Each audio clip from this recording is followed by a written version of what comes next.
Good morning. Welcome to today's New York City Council hearing for the Committee on Health, Hospitals, and Disabilities. Please silence all cell phone and electronic devices. And as a friendly reminder, do not approach the dais. If you wish to testify today, please fill out an appearance card with the sergeant at arms. Without further ado, chairs, we are ready to begin.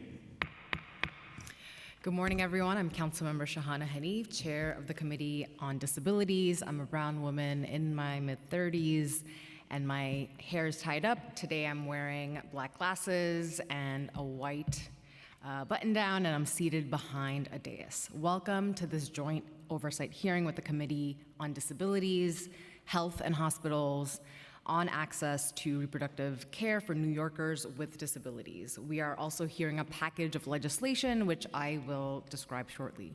Nearly 1 in 6 New Yorkers lives with a disability. People with disabilities are sexually active at rates comparable to people without disabilities, and yet they are less likely to receive preventive reproductive health services and comprehensive sexual health education, and they experience higher rates of unintended pregnancy complications, and intimate partner violence during the perinatal period. These are not differences in choices, they are differences in access. The consequences are measurable and they are severe. In a study of more than 223,000 deliveries across 19 hospitals nationwide, researchers at the National Institutes of Health found that compared with women without disabilities, women with disabilities were more than twice as likely to develop severe preeclampsia, more than 6 times as likely to experience thromboembolism, and 11 times as likely to die. Pregnancy should not carry those odds for any New Yorker because of a disability. Some of the barriers behind those numbers are physical. Nationally, only about 40% of medical offices have an accessible examination table and a wheelchair-accessible weight scale. When the equipment doesn't adjust, patients with mobility disabilities are examined in their wheelchairs or not fully examined at all. Some of the barriers are about training. In one survey, only about 17% of obstetrician gynecologists reported having received training on caring for patients with disabilities. And in a separate survey of practicing physicians, only 41% felt confident they could provide the same quality of care to a patient with a disability as to a patient without one. The city has taken real steps, and the agencies in this room deserve recognition for them. The Mayor's Office for People with Disabilities serves as the city's central disability compliance authority and has delivered health equity trainings to medical residents and convened healthcare leaders specifically on barriers facing women with disabilities. New York City Health and Hospitals reports that 15 of its Gotham Health clinics are fully ADA accessible.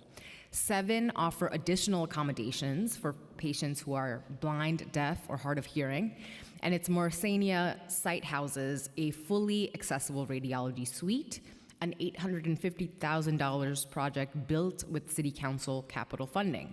The Department of Health and Mental Hygiene operates 8 sexual health clinics, provides medication abortion at 4 of them, and provided abortion care to 1,253 patients in 2025, a 24% increase over the prior year.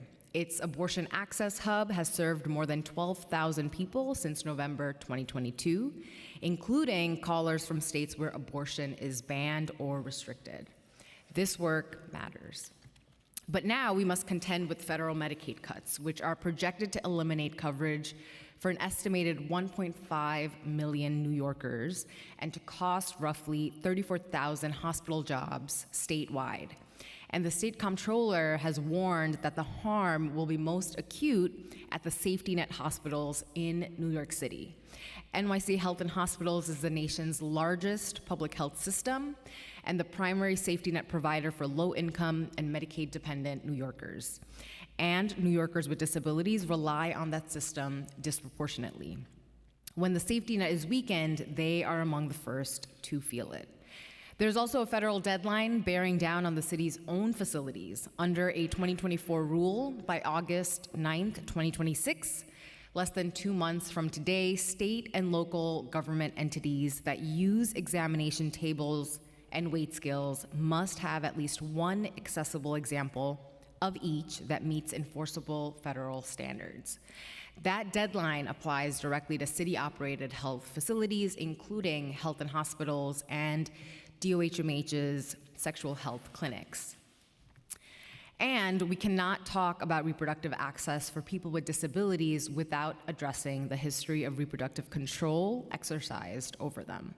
From a documented history of coerced sterilization to present-day questions about guardianship, informed consent, and decision-making authority. People with disabilities continue to experience higher rates of sterilization than people without.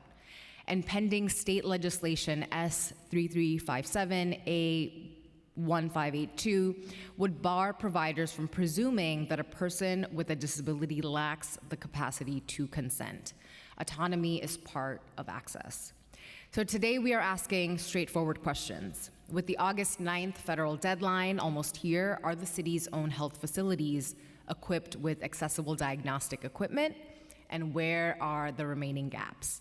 DOHMH, H&H, and MOPD have acknowledged in their own accessibility planning barriers around inaccessible exam space, equipment, and communication. Are these agencies coordinating to close them, and on what timeline? What disability-specific clinical training are providers in the city's reproductive and sexual health settings actually receiving, and how is it being measured? Are the sexual health clinics and the abortion access hub reaching New Yorkers with intellectual, developmental, sensory, and psychiatric disabilities? As federal Medicaid cuts move through the safety net system, these New Yorkers depend on what is the city's plan to protect their access to reproductive and sexual health care. We are also hearing legislation today, and we look forward to the administration's and the public's feedback on it. Intro number 200, sponsored by Councilmember Jennifer Gutierrez in relation to creating resources for doulas. Intro 211, sponsored by myself in relation to requiring the Department of Health and Mental Hygiene to provide information regarding fertility treatment, including insurance coverage of fertility treatment. Intro 840, sponsored by Councilmember Kayla Santos-Oso in relation to requiring health insurance coverage for pre-implementation testing for city employees. Intro 941, sponsored by Councilmember Linda Lee in relation to requiring the Department of Health and Mental Hygiene to develop and offer resources, clinical guidance, and training on disability and accessibility in healthcare settings. And Intro 953, sponsored by Deputy Speaker Dr. Natasha Williams, in relation to requiring the Department of Health and Mental Hygiene to make medication abortion available at no cost to a patient at all of its sexual health clinics. We are also considering proposed resolution 89A, sponsored by Councilmember Gutierrez, calling on the New York State Assembly to pass A9175 and the governor to sign S2058 A9175, legislation to require each institution within the State University of New York and the City University of New York to have at least one vending machine making emergency contraception available for purchase.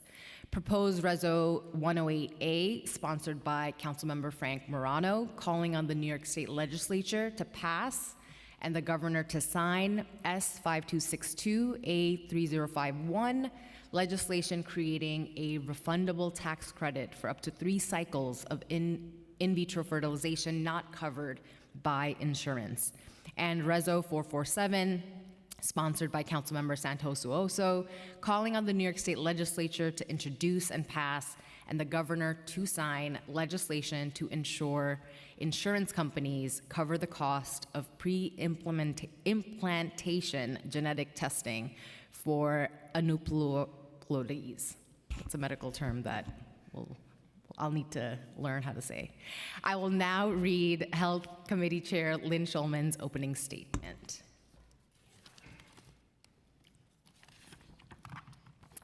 Good morning. I'm Councilmember Lynn Schulman, Chair of the New York City Council's Committee on Health. I want to thank you all for being here today at our oversight hearing on access to reproductive health care for New Yorkers with disabilities. I apologize that I could not be here in person, and I want to thank Chair Hanif for holding this important oversight hearing and for reading the statement on my behalf.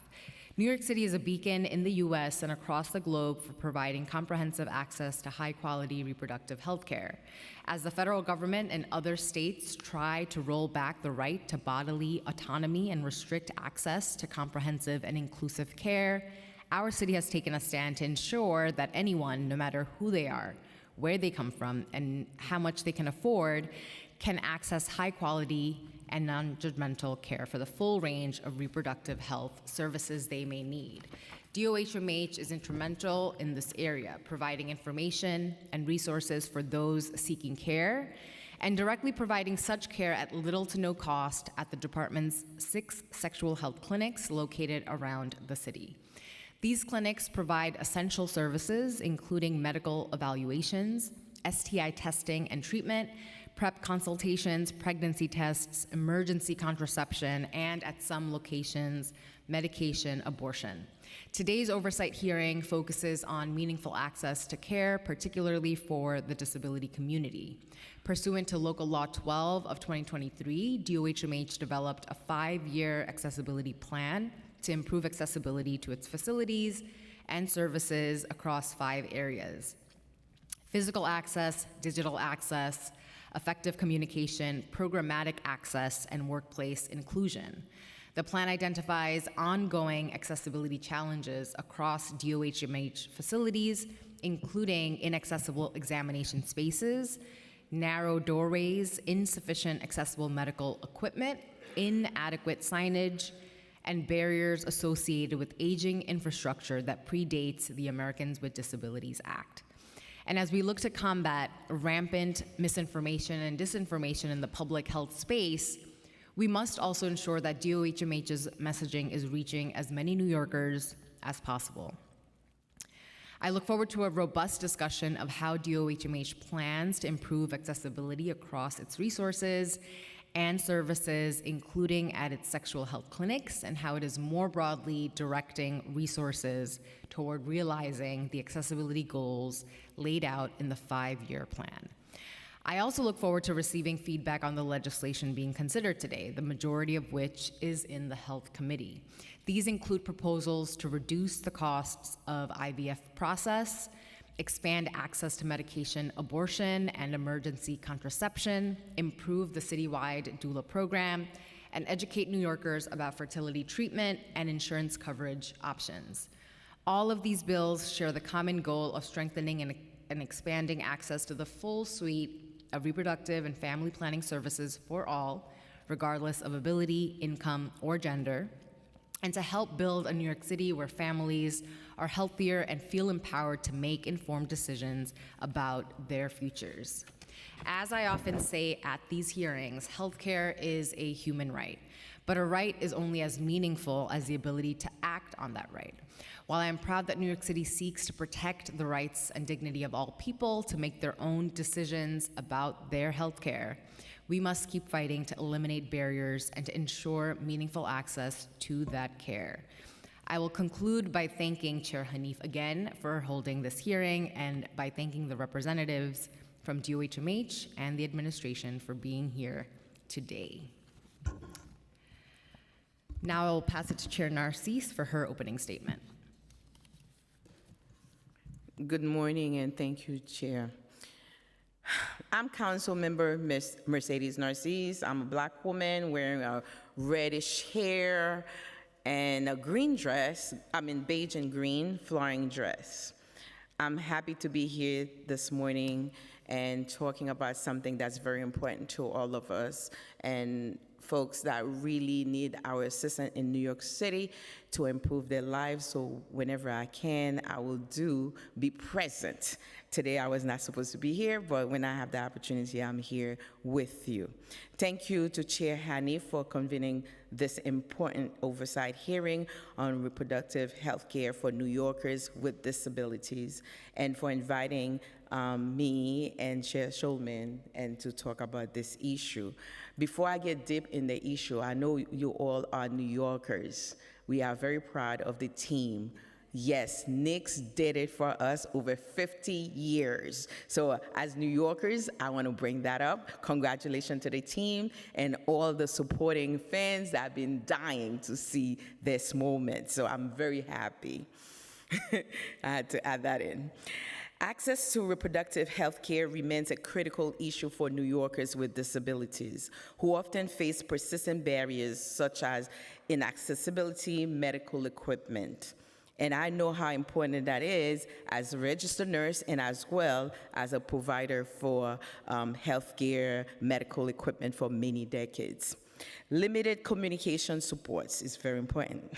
And a lack of disability, we need to have our disabled population to feel part of this important world. And I'm so happy. We have to make sure that every support that we can give, we give it and support and inform our population. That is very important to our community. New York City Health and Hospital, as a city public health system, play a central role in addressing these challenges by providing comprehensive reproductive and sexual health services across its hospital. Gotham Health Clinics and community health centers. These services include contraception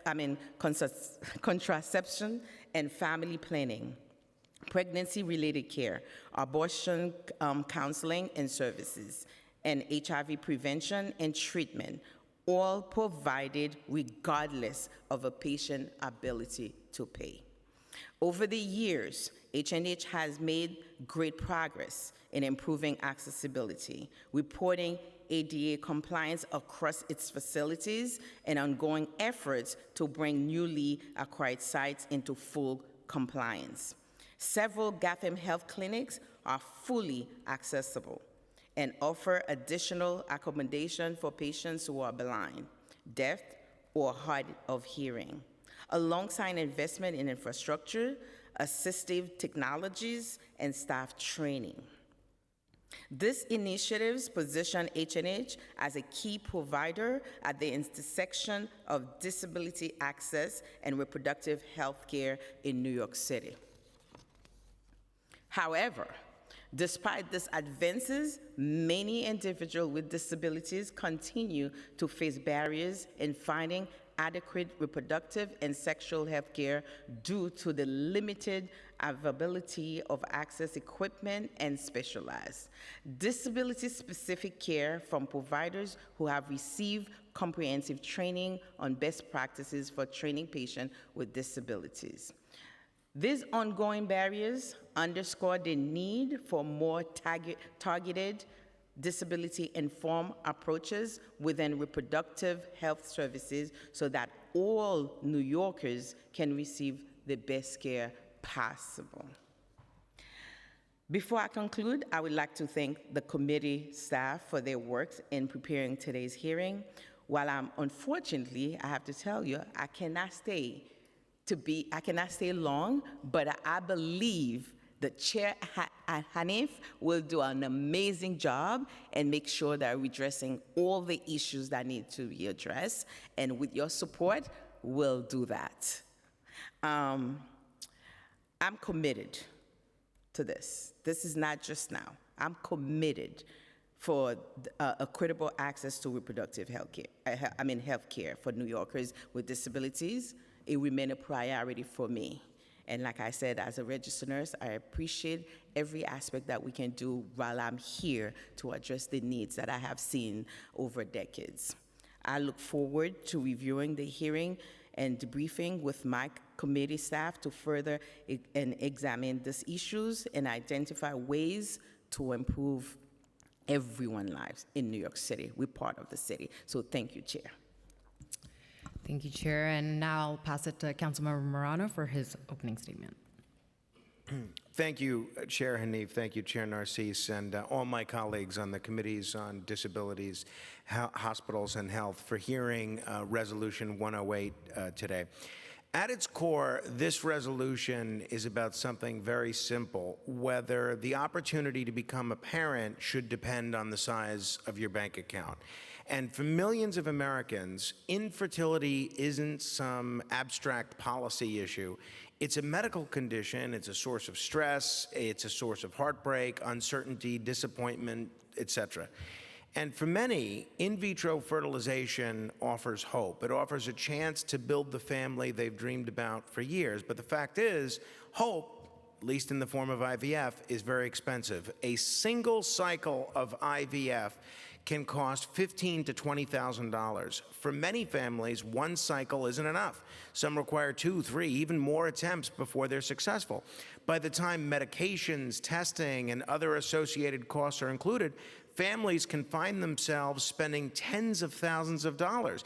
I've spoken with New Yorkers who've emptied their savings accounts, taken on second jobs, accumulated debt, delayed buying a home, or postponed other major life decisions simply to pursue the possibility of having a child. And many never get that opportunity at all. So the reality is that access to fertility treatment often depends on where you work, what insurance plan you have, or how much money you have available. And that's especially true for working and middle-class families, for LGBTQ New Yorkers, for cancer survivors pursuing fertility preservation, and for countless others trying to navigate an already difficult journey.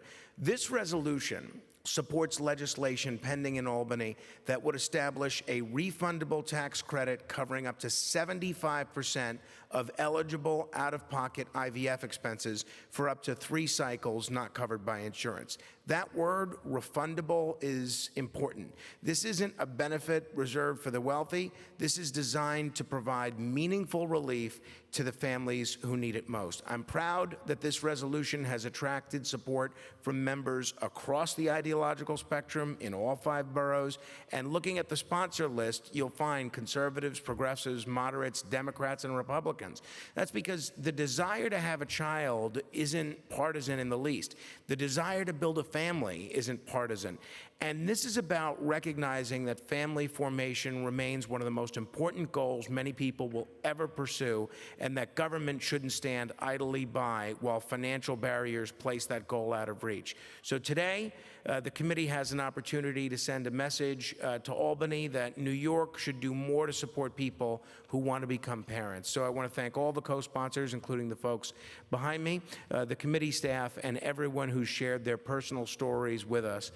These stories are the reason this resolution matters so much. So I respectfully urge the committee to support Resolution 108A and help more New Yorkers realize the dream of building a family. Thank you. Thank you, Councilmember. Now I will be reading Deputy Speaker Natasha Williams's statement on her bill.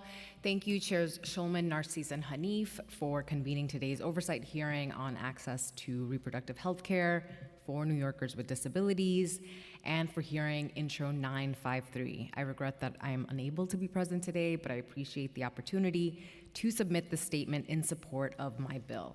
Intro 953 would require the New York City Department of Health and Mental Hygiene to make medication abortion available at no cost at all of its sexual health clinics. While current law requires this medication to be available at certain clinics, this bill would ensure consistent access across all DOHMH sexual health clinic locations.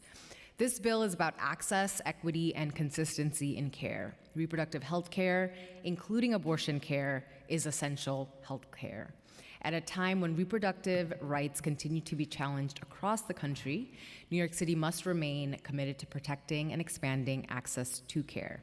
Even small barriers, such as confusion about available services, transportation challenges, or delays in care, can have serious consequences, especially when care is time-sensitive.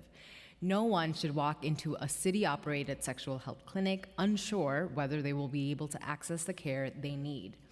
Intro 953 helps close that gap. It ensures that regardless of which DOHMH sexual health clinic a patient visits, they can expect the same standard of care.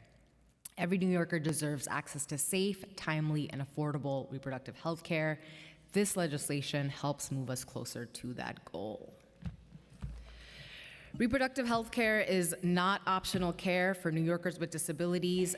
Equitable access to it touches bodily autonomy, equal treatment under the law, and the ability to participate fully in their own lives. We will not get this right by treating it as a clinical problem alone. We have to be honest about the physical barriers that remain, the training gaps that persist, the federal threats bearing down on the safety net, and the gap between what is promised and what is delivered. Thank you to the administration for being here today, and to the disability advocates, service providers, healthcare workers, and members of the public who have traveled to testify or submitted written testimony.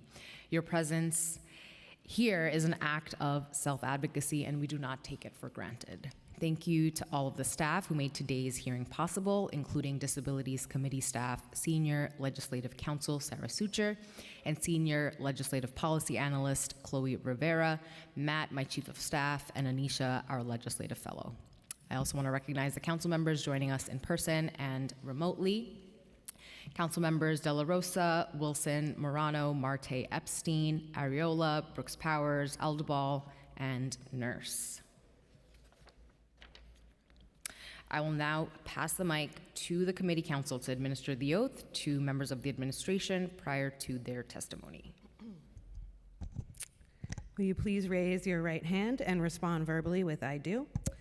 Do you affirm to tell the truth, the whole truth, and nothing but the truth before these committees, and to respond honestly to council member questions? All right, you may begin your statement when ready. Good morning, Chair Hanif, Chair Narcisse, and Chair Schulman, and the members of the committee. My name is Nisha Agarwal. I'm the Commissioner of the Mayor's Office for People with Disabilities. I have short black hair and brown skin, and I'm wearing black top and slacks. I have aphasia, and I may have my handy cane by my side. Thank you for scheduling this meeting on reproductive health care for women with disabilities. This impacts me professionally and personally. New York City has made significant investments in reproductive health care, and MOPD values this incredible progress. Yet, women with disabilities continue to face barriers on these services. That may include inaccessible facilities and equipment in the healthcare setting, challenges on accessible communications, and segregated healthcare. First, I will share some of the laws that are meant to assist women with disabilities. In 2024, the U.S. Department of Health and Human Services updated two rules for state and local healthcare settings who provide federal financial assistance with the goal to improve healthcare settings and civil rights protections for people with disabilities. For example, the federal rule requires healthcare settings to provide appropriate auxiliary aids and qualified interpreters, real-time caption, qualified readers, audio recordings, and Braille materials, among other supports. In addition, the rules also ask a timeline for states and localities to provide medical diagnostic equipment, such as exam tables, mammogram equipment, weight scales, and radiology equipment that will assist people with disabilities, especially women. These changes will happen in August. The rules are intent to ensure that all people receive equitable health care compared to others. However, many healthcare settings have yet to reach this standard of care. In practice, women with disabilities face barriers in reproductive health outcomes. For example, research by a distinguished women professor with disabilities reported that 81% of women aged 18 years or older without disabilities received cervical screening within 3 years, compared to only 67% of women with chronic mobility limitations. In another study on reproductive health by the same author, women with disabilities were 70% less likely to other women to be asked about contraception during routine office visits because the physicians erroneously assumed that they were not sexually active. Accessible equipment and communications alone won't ensure that women with disabilities have equitable health care. Anti-bias training from the health community is critical as well. I'd like to now share how the Mayor's Office for People with Disabilities is supporting and leading this effort in concert with women with disabilities. Last Friday, MOPD and the Deputy Mayor of Health and Human Services, Helen Arteaga, visited the NYU Initiative for Women with Disabilities in Manhattan. This is a healthcare setting focused primarily on gynecological care and wellness services for women with disabilities. And I went to this institution for many years after my stroke. We toured around the hospital setting where they had exam tables, mammography equipment, and weight scales designed for women with disabilities. And the director shared that it may take women with disabilities more time to get into their robes, into the exam table, and out and go through the mammogram procedure. But in the end, it was better for patients and for the hospitals. Women received good health care, and the hospital reduced the misdiagnosis for women with disabilities. Equally compelling was the internal process. In procurement, for example, the hospital has questions on disabilities for potential vendors to ensure accessibility. And the hospital is now in the process of adding data fields for people with disabilities alongside race, gender, etc. The goal is on people-centered design, but also helps the bottom line. If you do it well, people will come. We also are planning a roundtable with women with disabilities on healthcare, with a portion focusing on the problems that women face in the healthcare settings, and a larger discussion on solutions with hospitals, clinics, and providers to ensure that health institutions broadly are more inclusive and accessible. And we would love if you, Chair Hanif, could join the roundtable as well. Finally, I'll end with some personal reflections. It was a long road to recovery for me, but it was through my family, friends, doctors, therapists, coworkers, and an immense community that I can now walk and talk and argue and dance.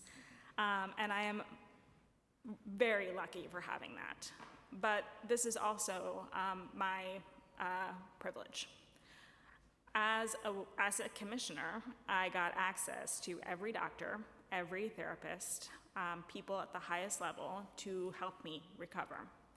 But as I talked to people, women, with cancer and stroke, the difference was palpable. The place that you live, the employment that you had, the hospital that you went to, the color of your skin, all played a factor in how well you recovered and thrived. In the end, it was the access that you have, not the medical condition, that mattered. Our goal is to change that outcome. Thank you so much for the opportunity to speak today. I deeply appreciate the council's attention to this important issue, and I will look forward to answering your questions and continuing to work together.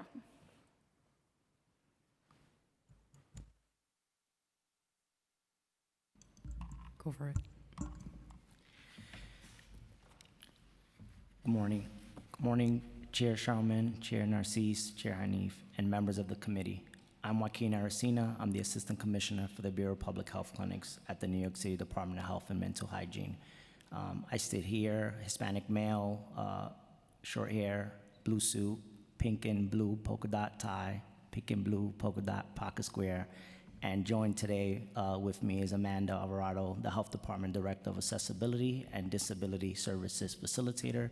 She sits here in a pink suit, white shirt, short hair, and also wears glasses. Thank you for the opportunity to testify today on access to reproductive health care for New Yorkers with disability. The New York City Health Department is a leader in the country in offering cutting-edge sexual and reproductive health care.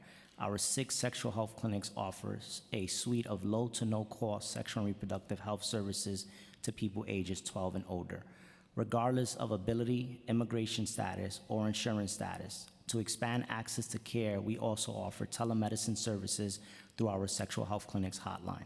Our sexual health services include testing and treatment for HIV, chlamydia, gonorrhea, syphilis, and mpox, vaccination for HPV, hepatitis A and B, meningitis, and mpox, and preventative care like HIV pre- and post-exposure prophylaxis.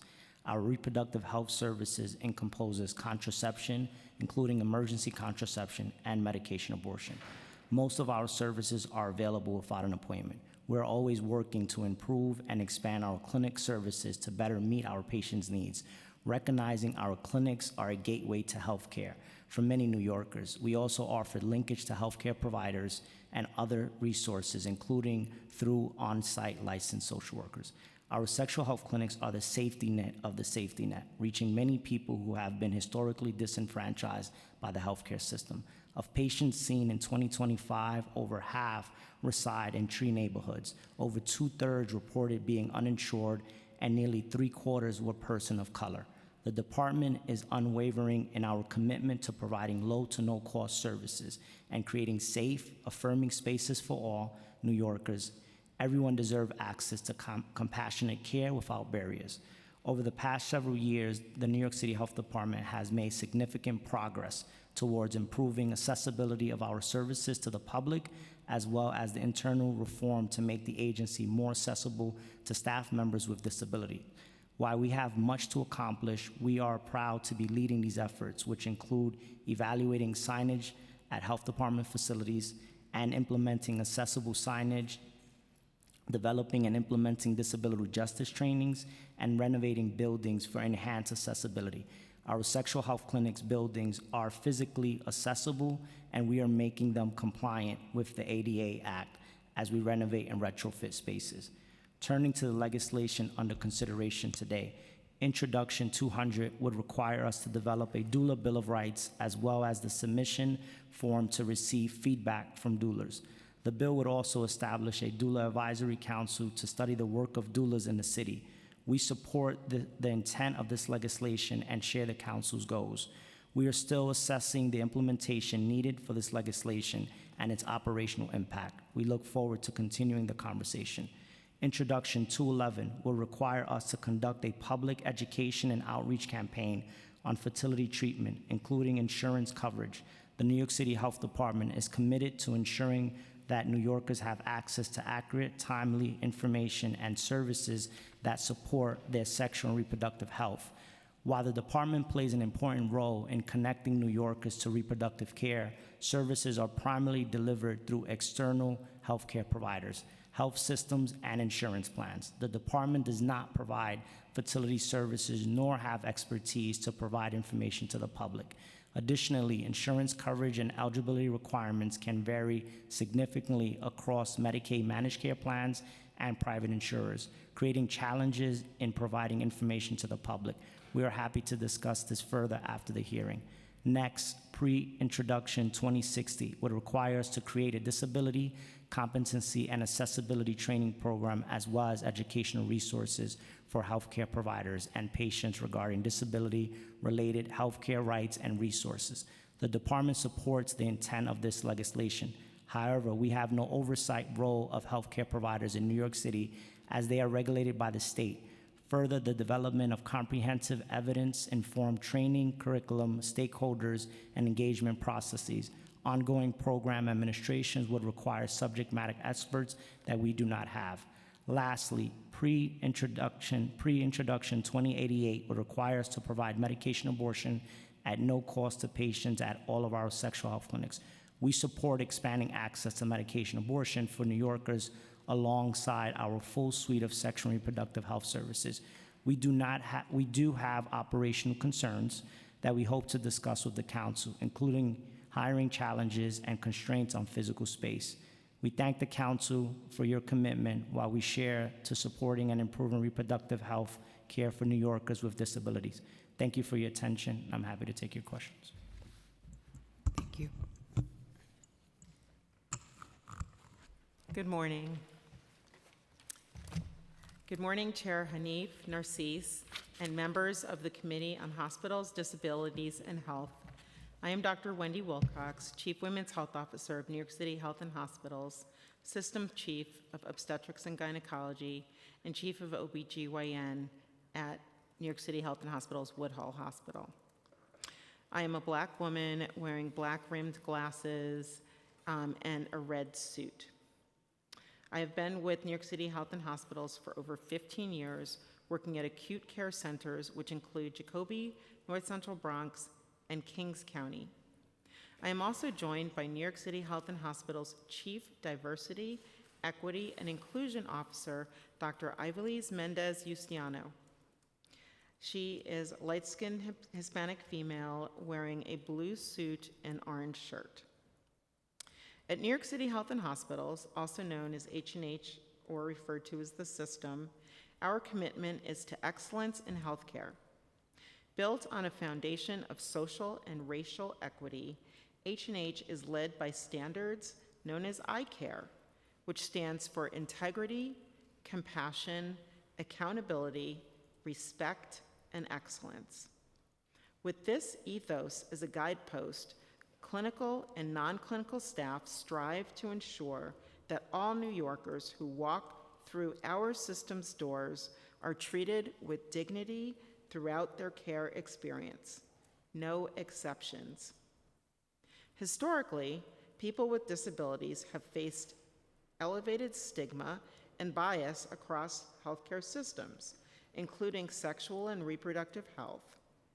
H&H is a leader in providing culturally responsive healthcare services and continuously strives to remove barriers for special populations experiencing a disproportionate burden of illness. This commitment also extends to sexual and reproductive health conditions that have consistently faced delays in diagnosis and treatment, such as endometriosis and chronic pelvic pain. H&H offers multitudes of diagnostic tools, medical therapies, and surgical procedures, as well as treatment plans to address all patients' healthcare concerns.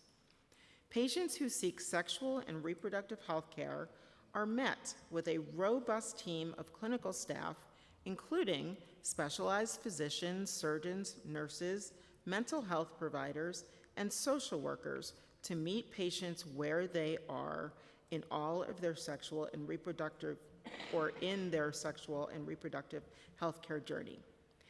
H&H's women's health clinical programs are designed to prioritize listening, validate the patient experience, and provide equitable, comprehensive, multidisciplinary care that is coordinated across the care continuum.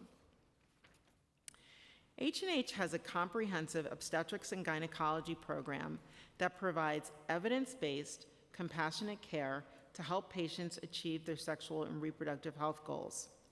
The system accomplishes this in part through an expansive network of physicians that includes subspecialty trained providers in sexual and reproductive health.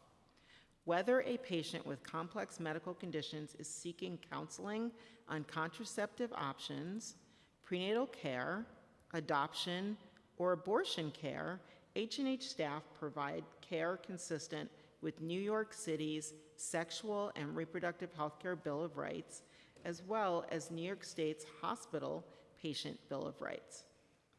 In addition to providing these clinical services, H&H maintains a reproductive health working group comprised of family planning directors, which are located at each acute care facility and Gotham sites.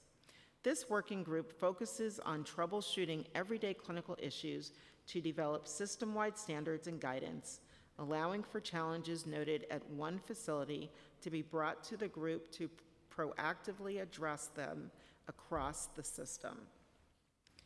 In its ongoing efforts to find innovative ways to reduce barriers to care, H&H became the first public health system in the nation to launch telehealth abortion care through Virtual Express Care in October 2023. The Virtual Express Care Abortion Access, also known as VECAA, program provides patients the opportunity to access reproductive health care where and when it best meets their needs and receive medication abortion at their New York City address within a few days. If clinically appropriate, the service is available 7 days a week between 9 a.m. and 9 p.m. and can be accessed online or by calling by telephone. Since the program's launch, H&H has had over 7,500 encounters and prescribed over 2,300 people in New York City a medication abortion packet, which was then mailed to their home. VECAA expands access to care without compromising the patient experience, offering the same compassionate, judgment-free care as in-person visits and supporting all patients in reaching their health care goals. Treating patients with disabilities goes beyond the clinical services provided by the H&H staff. In addition to the programs described, H&H prioritizes accessibility across its facilities and services to ensure individuals of all abilities can access care. Across the system, facilities are ADA compliant and equipped with height-adjustable examination tables to make transfers easier for patients with mobility limitations. Facilities are also designed with accessibility in mind, including door frames and hallways that have been constructed to accommodate individuals who use wheelchairs and other mobility devices. To strengthen staff capacity to serve patients with disabilities, H&H has partnered with the Helen Keller National Center and the Lighthouse Guild to conduct blind and low vision simulation training to help staff better support patients navigating facilities. To further support all patients seeking reproductive health care, H&H's reproductive health navigators assist patients who may need extra support accessing services, including transportation, escorts after receiving anesthesia, and other forms of care coordination. The system also ensures that patients can access information and resources in their preferred format and language through the Accessible Format Directory. Through this directory, staff across H&H can provide patients consent forms in large print, Braille, and also audio files in English and other top 5 languages at their respective facilities. New York City Health and Hospitals remains committed to ensuring that all New Yorkers with disabilities seeking sexual and reproductive health care feel seen, heard, and respected during their visit to our facilities and system. Through ongoing innovation and a commitment to culturally competent care, we will continue to provide healthcare services that uphold the dignity and unique needs of every patient. Thank you again for the opportunity to testify today on this critical topic. I'm happy to answer any questions. Thank you. We've been joined by Councilmembers Farias and Sanchez, and I want to pass it to Chair Narcisse for her questions. Thank you, Chair. One of the things I want to And ask... Councilmember Joseph. One of the things I want to quickly ask, what are the top 5 languages that we're talking about that we provide care at H&H? Yes. Our top 5 languages are Spanish, French, Bangla, Mandarin. Mandarin. Okay. One of the things I'm going to iron out, is that still going on, that doctors, providers, medical providers not talking about sexuality with folks with disability? For me, that's old age. I mean, before I used to hear it, but are it still going on? Well, this is research and a national level. So, but it was, I think, 22, so it's still current. I never can understand that. I'm thinking like it's a human being and you think, okay. MOPD's former commissioner testified in April 2025 that inaccessibility exam rooms and diagnostic equipment, communication barriers, and lack of culturally competent care remain works in progress. 14 months later, which of those have been resolved? What relevant data can you share with this committees? Anybody can answer. Yeah, so I will defer to the Health Department and H&H for specific facility-related questions. But the Mamdani's administration takes the work very seriously and is committed to the progress. As I mentioned in my testimony, with the deputy mayor and I visited NYU to see good models, and we'll do a roundtable with women with disabilities to continue this conversation with community partners with lived experience. And so that's our next follow-up from that. It's all great when you talk about NYU, but truly, NYU is not a reflection of delivery care of all New York City, because we know that in the Black and brown communities, that is not possible. And I'm not blaming them, because the reimbursement sucks. Medicaid reimbursement and all the cuts, we have more trouble to deal with. So thank you for your advocacy and everyone here to continue fighting for that.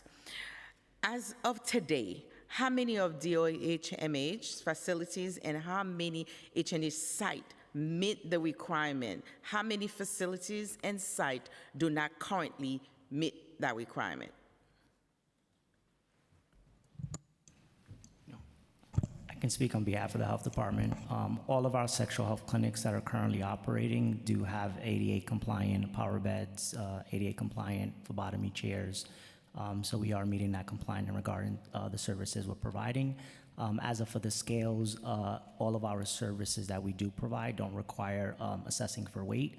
So we currently do not have any accessible scales due to the services that we currently are providing. Okay. And about H&H, Dr. Cox? Sorry, thank you.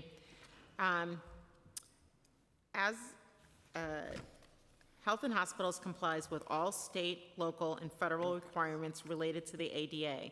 We're a public agency that is governed by federal CMS, State Department of Health, and New York City Department of Buildings, all of which outline the needs of people with disabilities. H&H is constantly assessing our equipment and policies to address any gaps in care as legislation and regulatory requirements are updated.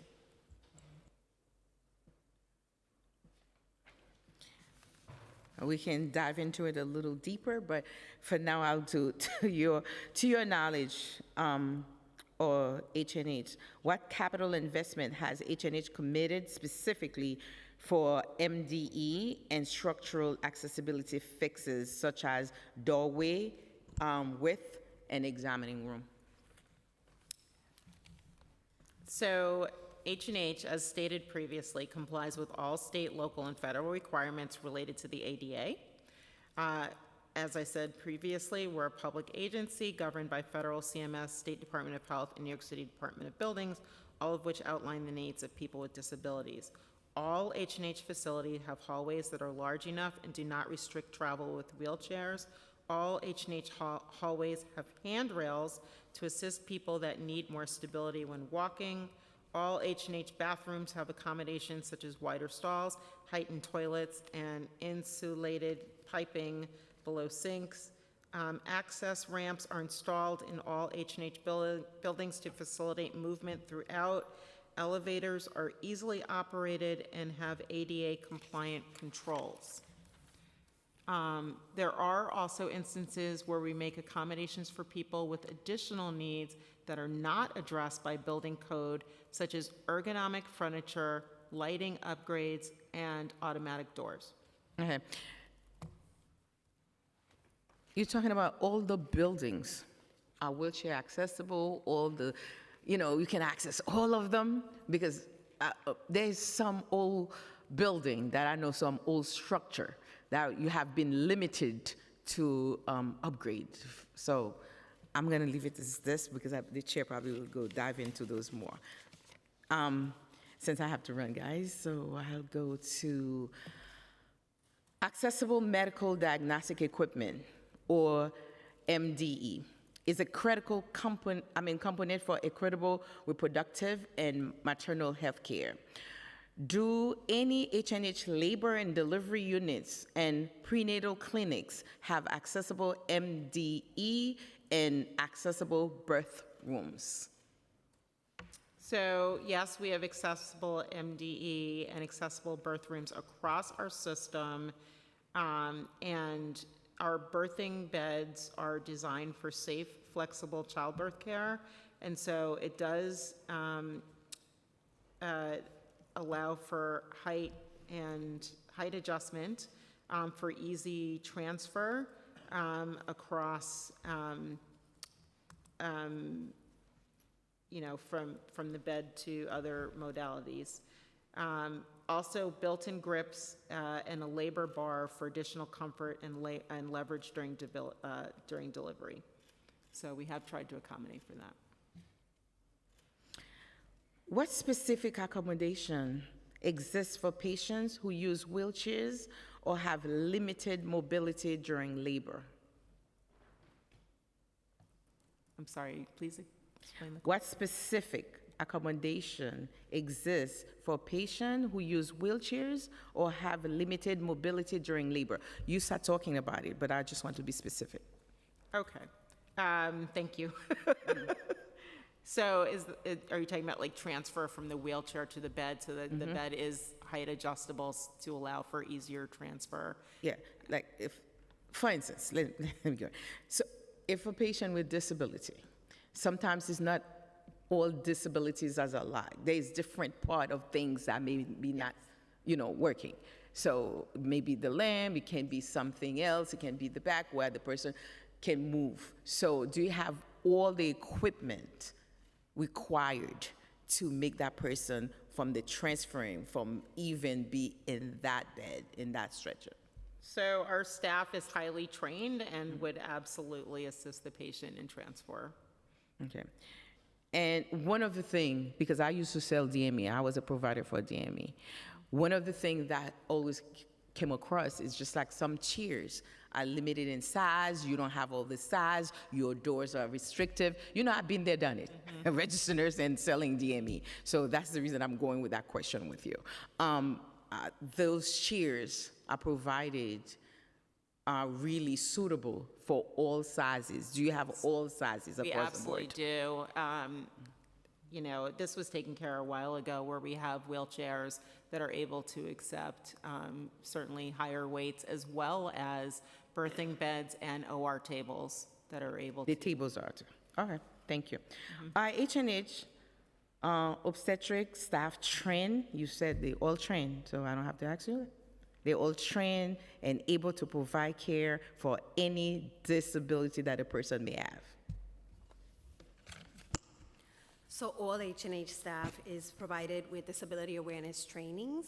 In addition to that, we offer the low and blind patient experience, which provides training on navigating difficult spaces for the patient as well as for the staff. So a person walk in with disabilities in any floors, do they give instruction of what's going on, the staff being trained, and will kind of give them enough knowledge for that stay in the hospital to give them some comfort? Because let's say if I'm blind, I'm aware of what's going on, what is that from the get-go? It's not a person with disability is not a person that just walk in like, I'm walking in. They have different things, they have a lot of fear going on, and especially when we talk about even somebody's pregnant, come to deliver, and knowing that I have a limited, ability to do everything that I want to do. Do you provide all that from the get-go, all the instruction and? So from the very beginning, we provide this training to all staff. We also provide staff with disability ally buttons so that individuals with disability, as we know, not all disabilities are visible. They are able to, the patient is able to approach any staff and ask them about any special accommodations that they may need. Do you have some kind of like a doula that you can partner that within the structure to make that person easy? Because that's a lot going on for somebody with disability delivering. So we are open to partnering with all of the staff. I can have a lot of questions, but I might gotta run. Okay. The U.S. Department of Justice, Title II, final rules requires that by August 9, 2026, roughly 8 weeks from this hearing, every covered facility that uses exam tables and weight scales have at least one accessible exam table and one accessible weight scale. As of today, how many of DOHMH facilities and how many H&H sites meet the requirement, and how many do not, if you're aware? Who's gonna go first? For the health department, all of our clinics are compliant in regards to the beds. And as I mentioned previously, we do not have scales because weight is not necessarily needed for the services we currently offer. Last time I heard the scale are too expensive, you don't know how many, but but now let's go back. How many folks with disability that gave birth within a year at H&H or in the city of New York? If you're not buying the scale, it's because how many that you're delivering, you may have the statistics saying, okay, you have one, and the scale costs $2 million. I'm just giving an example. Well, we don't provide delivery services, so I'll defer to health and hospitals. No, do you know that they're providing it? Because if you're Department of Health. Oh, we do know. We work closely with our partners, health and hospitals, and many other institutes across New York City. Okay, so you don't have it, so I'm gonna turn back to H&H. I'm sorry, can you please repeat? For the hospital. Yeah, so I'm unaware of any facilities that are not ADA compliant. So you have scale for your patient? You don't have? At this point, we would have to, I would say, have scales that are compliant with ADA, might not at this point able to, All right. I'd have to get back to you with that. Okay, no problem. Because H&H and DOHMH receive federal funds, they are covered not only by ADA Title II, but also by H&H Section 504 rules, which has required every MDE acquired since July 2024 to be accessible, and sets its own one accessible exam table and accessible, the scale. So, and then I'm gonna go to the next one. The agency tracking compliance against both rules, and is the earlier Section 504 deadline reflected in procurement timeline?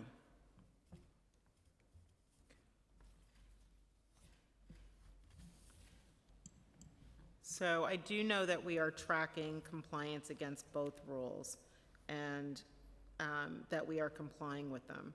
You are compliant with them? H&H is constantly assessing our equipment and policies to address any gaps in care as legislation and regulatory requirements are updated. My We last are tracking it. Mhm, you are tracking, okay. My last question. Women and other birthing people with disabilities are 2.5 times more likely to experience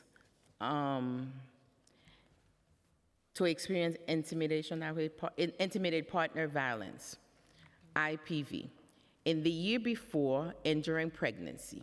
Yet, IPVs is routinely missed in screening among the populations. Is accessible IPV screening built into well women and prenatal visit at H&H and the sexual health clinics? Yes, for health and hospitals, intimate partner violence screening is built in. Okay, thank you. In what ways do you work with the mayor's office to end domestic and gender-based violence to track and reduce IPV among women and other birthing people with disabilities? H&H has many different representatives that serve on committees with NGBV to track and reduce IPV across all populations, including women and other birthing people with disabilities. And I'm gonna leave it with that. Wilcox, thank you for your work. I have seen you, follow you, appreciate you, appreciate all of you, and I'm passing it back to Chair Hanif. Thank you, Chair. I'd now like to turn it to Councilmember Sylvina Brooks Powers while we have quorum.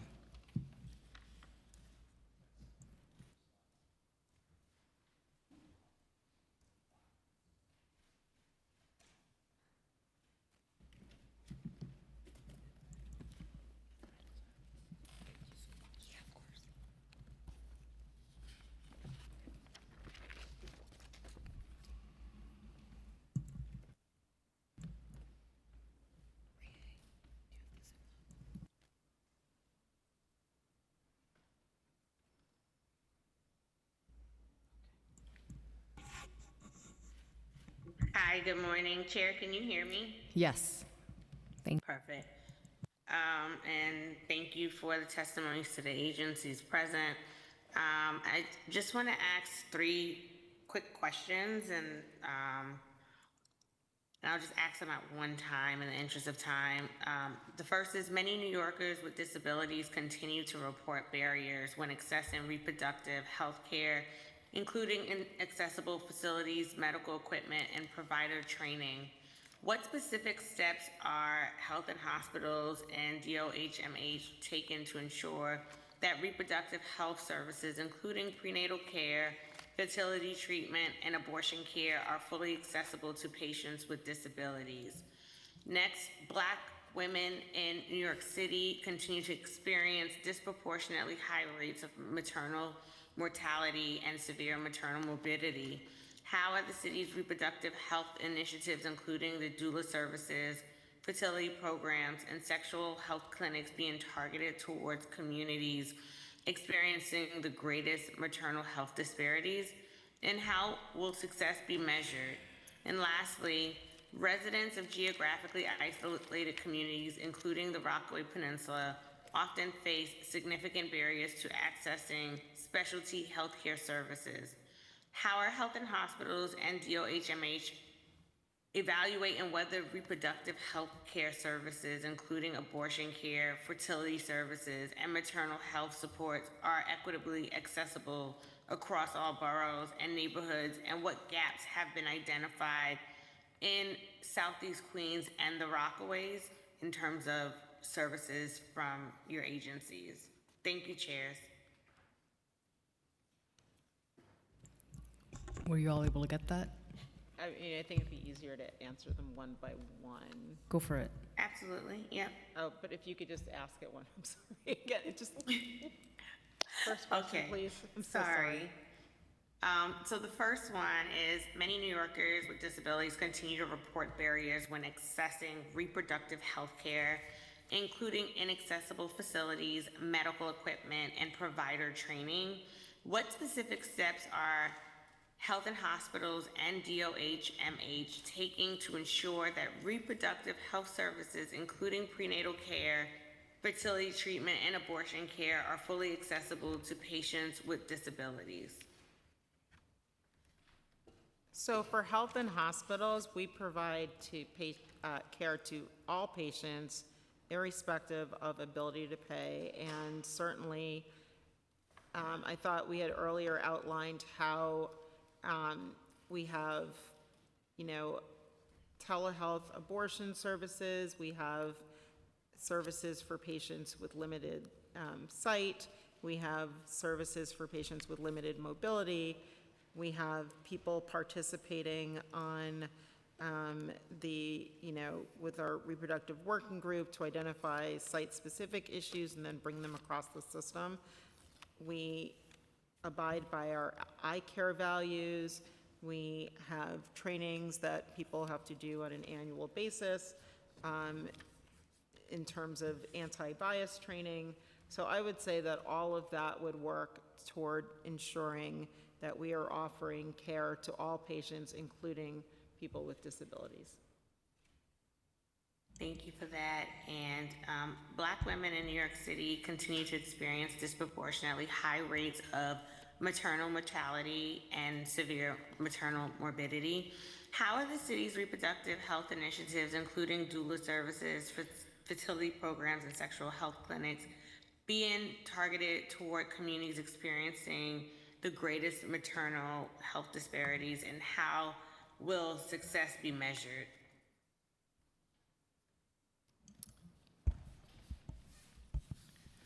Well, for the health department, the priorities are to reduce the maternal mortality rates in New York City, and we're addressing that by area of programs and services, resources we offering, including our doula programming.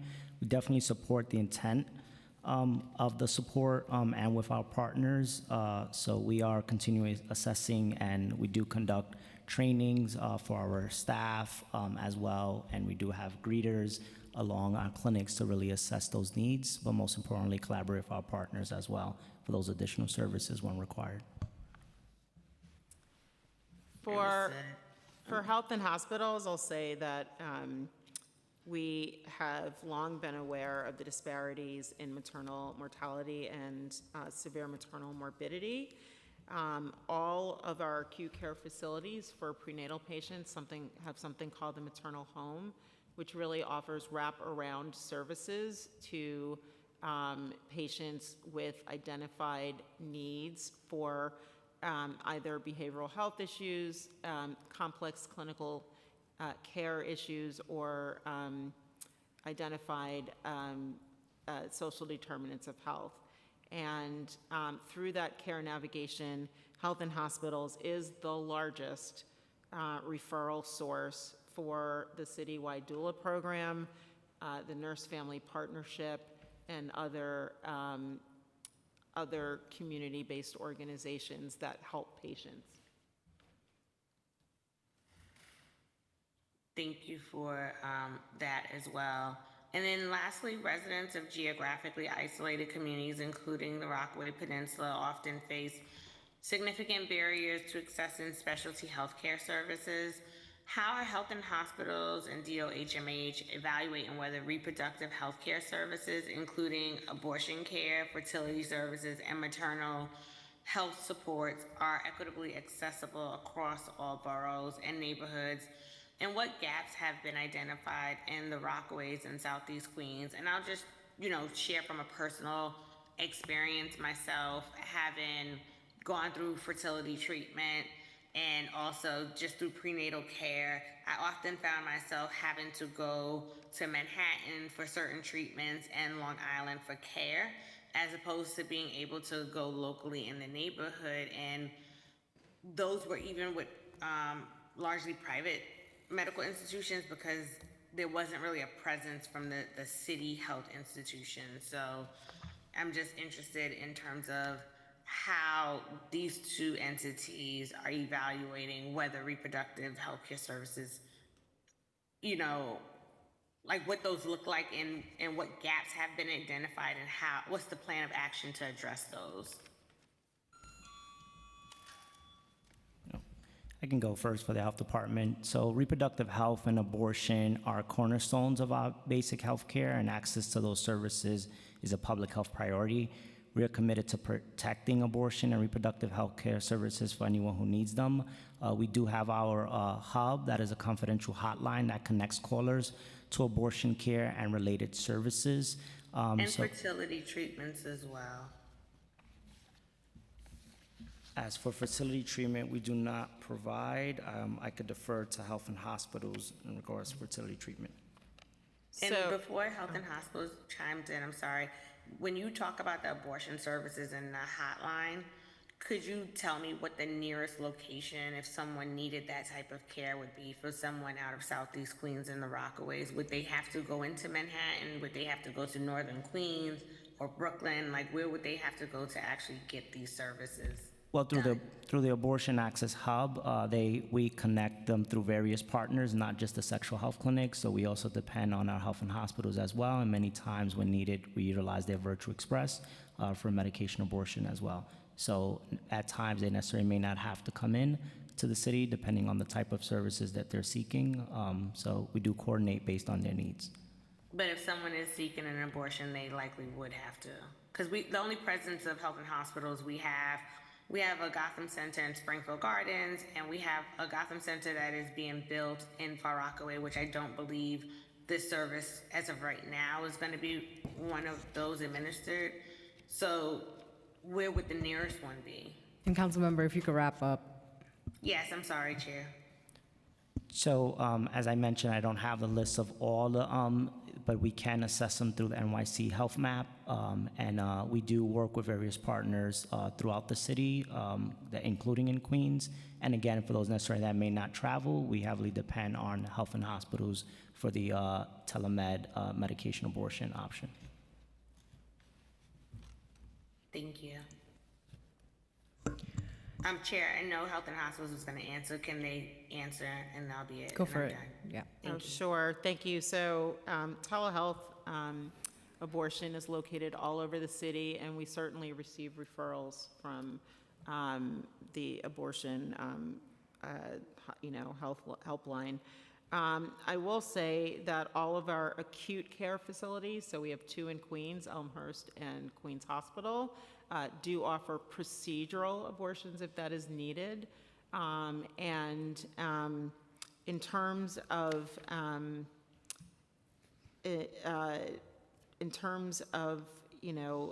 fertility treatments, Health and Hospitals has the ability to diagnose and treat conditions related to hormone dysfunction. However, we do not offer any assisted reproductive technologies such as IVF or IUI. Thank you. Okay. Well, good morning again. Thank you so much for coming, and thank you, each of you, for your incredible service to our city. I know you all have been a part of the healthcare work and supporting people with disabilities for many years now, and really deeply appreciative of your advocacy. Commissioner Agarwal, thank you so much for sharing your personal experience with the system and acknowledging the privilege that both you and I have in accessing the healthcare needs and resources associated with our chronic conditions, and really highlighting the inequities that exist, and which we are, of course, trying to address and solve for. So I want to first get a better understanding of how each agency is working together. How are the 3 of you working together to inform the conversation on reproductive healthcare access for people with disabilities? So maybe I'll start. Thank you for raising that question. We are in constant communication with Health Department and H&H, and Mayor's Office of People with Disabilities will continue this conversation on range of issues. For example, we have disability services, I always get the acronym wrong, disability service facilitators in every agency who are responsible for ADA compliance. And we have regular meetings every month. We do office hours if they have questions or concerns, and we have convenings 2 times a year, and arrange even a field trip for DSS if they can get that, because you're moving from theoretical to real world experience on a disability and healthcare. So we are always looking to strengthen our partnerships and look forward to working with H&H and hospital department. So more specifically, in terms of the day-to-day you mentioned, given the data on how many New Yorkers are living with a disability, what kind of convening has happened specifically on New Yorkers with disabilities? And if there hasn't been, that's totally okay too. I'm just trying to understand the function of how agencies that should be working in collaboration are, and if not, why not? Yeah, so if a DSF person asks questions or confusion of the different issues, they can reach out to Mayor's Office of People with Disabilities, and we can help in resolving that question. So that's like one way of partnering with both health and hospitals and health department. And we do this with other agencies as well. And I think that's very helpful because if the person has an ADA question, they can just call us. We have expertise. They have the expertise on the department that they work on. And so we collaborate well, and it's been very effective. Hi, so for the health department, we view MOPD as a valued partner in our efforts to make our facilities and our services more accessible. MOPD oversees the 5-year accessibility plan process, and my office, which is the Office of Access and Disability Justice at the Health Department, has collaborated with MOPD to provide physical and digital accessibility training. I am the DSF, and I also attend the regular DSF monthly meetings as well as community meetings in collaboration with MOPD. And we have a digital inclusion officer and members of our communications team who have participated in digital accessibility training that was provided by MOPD. I'll come back to you once I hear from Dr. Wilcox. I'll just say that we collaborate with MOPD as previously described. Okay, so I'd like to better understand, Amanda, you mentioned that you are the DSF at DOHMH.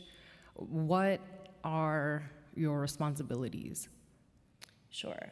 So my responsibilities are to ensure that the agency is in compliance with local, state, and federal ADA compliance laws, as well as to be a liaison for the public whenever there's a concern or a complaint regarding our accessibility, and to escalate those concerns to the appropriate parties within the agency. And are those complaints coming through 311? How are patients accessing you? So they can come through 311 as well as an email address, mail, or phone. And that's specifically about complaints or concerns about access? Correct. Got it. And then what about for H&H, your DSF? We have an identified individual also that is responsible for looking at any accessibility issues. We work closely also in collaboration with the Office of Disabilities. But in addition to that, we also have a patient grievance mechanism. So any patient that comes in, according to the Bill of Rights, they are able to register a complaint or a request for assistance. That information is posted at all of the facilities, and we have a dedicated email for individuals to put complaints into. And are you all tracking these complaints that are coming in? Are you able to share any data with me as to how many over the last year? So to date, we have had no accessibility complaints coming in through our emails. Got it. And then The for same is true for us. Same There is haven't true. been in the last 12 months. and how would a patient know about the patient grievance? Sure. Process. So the information is posted at all of the facilities in a clearly marked area via posters. It is also available for our patients through our digital services, our external facing websites.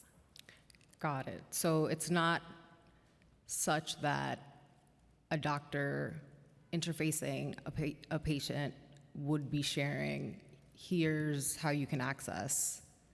If a patient is admitted, the information is also included in their admissions package. Got it.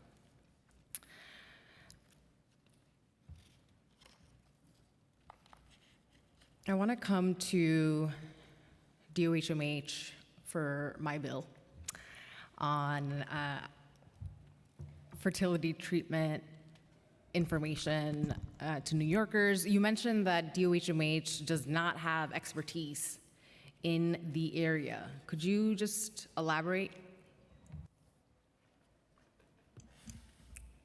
Sure.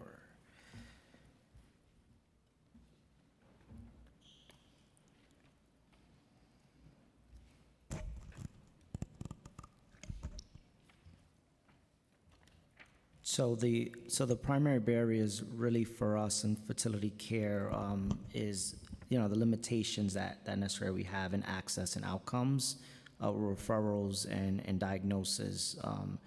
So it is something that despite New Yorkers' coverage and requirement, something that we are working with necessarily partners. We do through referrals through our social workers to better understand their needs. So when they do come into the clinic, if it is a service that they're seeking, we try to work with collaborating partners on what that access may look like, what that cost may look like, and then kind of inform the patient on that process.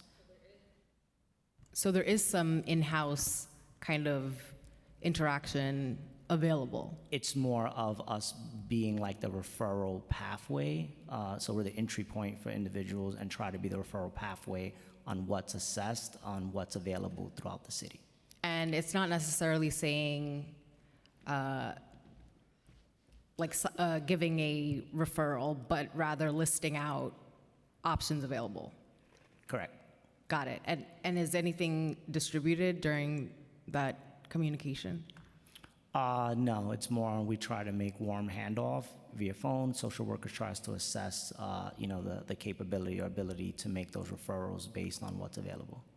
I mean, I think this is exactly the reason why we need something that's more formalized, so that our city is continuing to lead on fertility care and treatment, especially as many of us seek to go through that process for childbirth. And knowing that there have been conversations, and there's a referral system, I think that really speaks to why I've introduced my legislation. Now, when you talk about referral, are you referring out to an H&H site, or are there private facilities you all are also partnered with and referring there as well? Yeah, we're partnered with private as well. So really assessing kind of like the cost. I think the biggest barrier for us that we're seeing is coverage, just because of the patient population that we do serve within our clinics, predominantly tend to be uninsured. Got it. And, my bill doesn't say that DOHMH has to cover the process. However, I think that is an important distinction as well, that many New Yorkers who are approaching reps from DOHMH are uninsured. And again, I think that speaks to why this awareness and education is important on our city's resources on fertility care. So again, when there's referrals being shared, this is like just spoken conversation, not a written. Correct. Got it. Okay. So that to me isn't helpful. I mean, I also visited recently for fertility care and received a similar conversation and took down notes. And you know, it's very overwhelming, first of all, to receive information, particularly if the patient is unable to give birth, and then considering a process that is so expensive, and there is so little information about fertility care, just in general, that the onus falls on the patient to fully understand what to expect during this process, and or talk to others who've already gone through the process to better understand. So I think DOHMH and a partnership with the two other agencies here on fertility care available and giving some attention to people with disabilities is incredibly important, and I think absolutely urgent. I think your responses really speak to exactly why we need to pass my bill. I want to pass the mic to Councilmember Sanchez. Oh, she left. Okay, she's going to send me questions. I want to pass it to Councilmember Epstein. Thank you, Chair Hanif, and thank you all for being here. You know, Commissioner Agarwal, congratulations. And I want to talk about how we grapple with these issues. Obviously, MOPED's an important agency. We see issues around healthcare related for people with disabilities across the board in really being worse, especially for women of color. Kind of what is the agency doing to try to get in front of it? How do we kind of system-wide change the process? You know, I think there's a really good package of legislation here, but we have underlying problems that are really hurting women of color and women of color with disabilities, and I'm not sure we're getting to that. Yeah, so this matters for me personally. So the first thing is we don't want to just comply. We want to be the best in the country, in the world.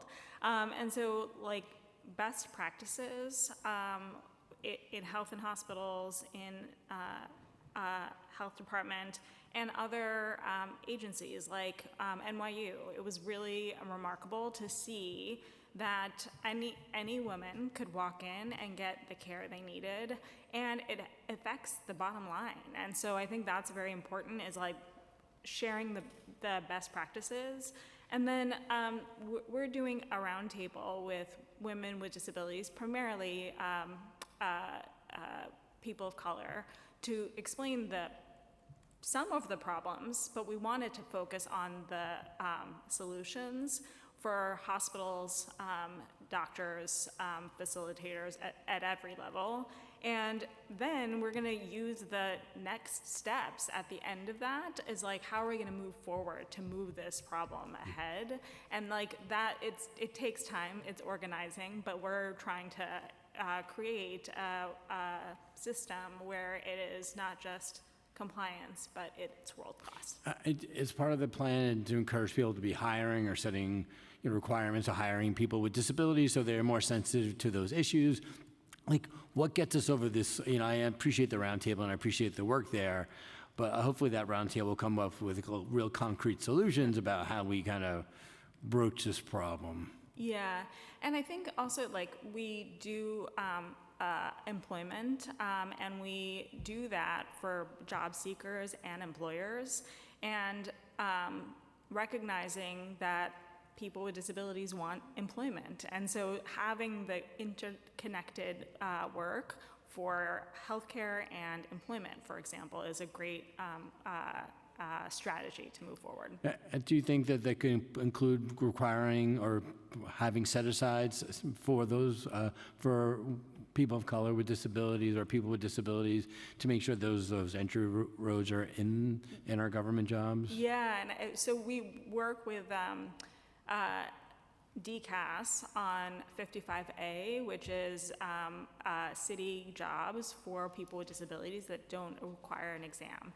So all of the stuff can be used in employment to have people get employment, and we will work with H&H and Health Department to do have people, employers who are disabled and work in there. And is there a procurement piece? Because obviously part of our government dollars isn't just around hiring, it's around procurement as well.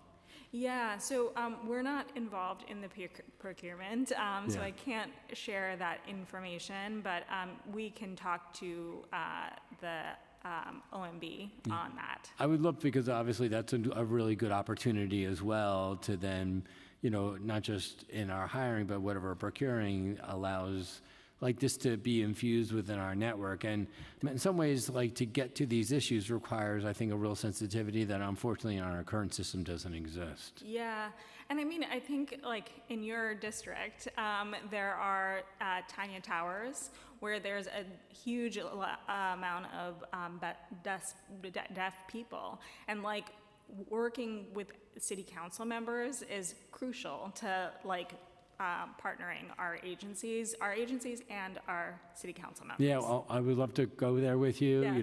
I've been working with that building, dealing with issues over the years. Great.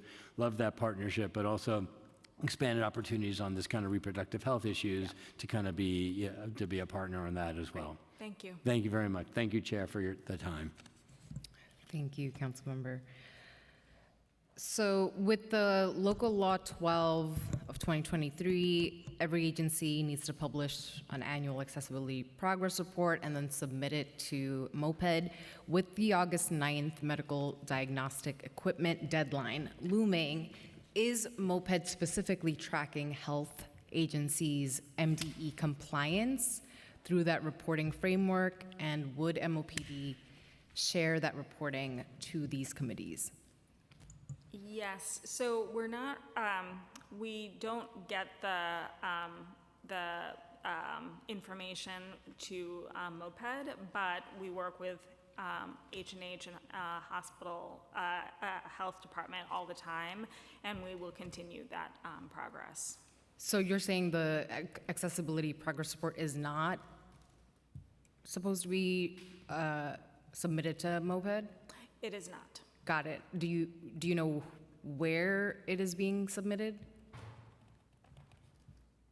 This is a question for health and hospitals. So there is a site. We publish our plans on our own public-facing websites. So the plans and the progress reports are on our public-facing websites. I do know that MOPED does have a site that has all of the accessibility plans on it. Got it. And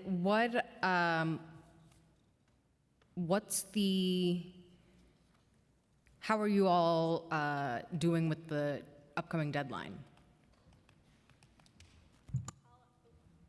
I'll add that we are continuing to help with health and hospitals and health department to ensure that by August that will be done.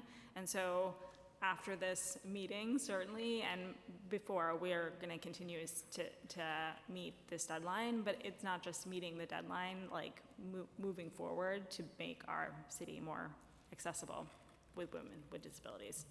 And then once the reports are available, will MOPD share its observations or concerns or comments to the agencies?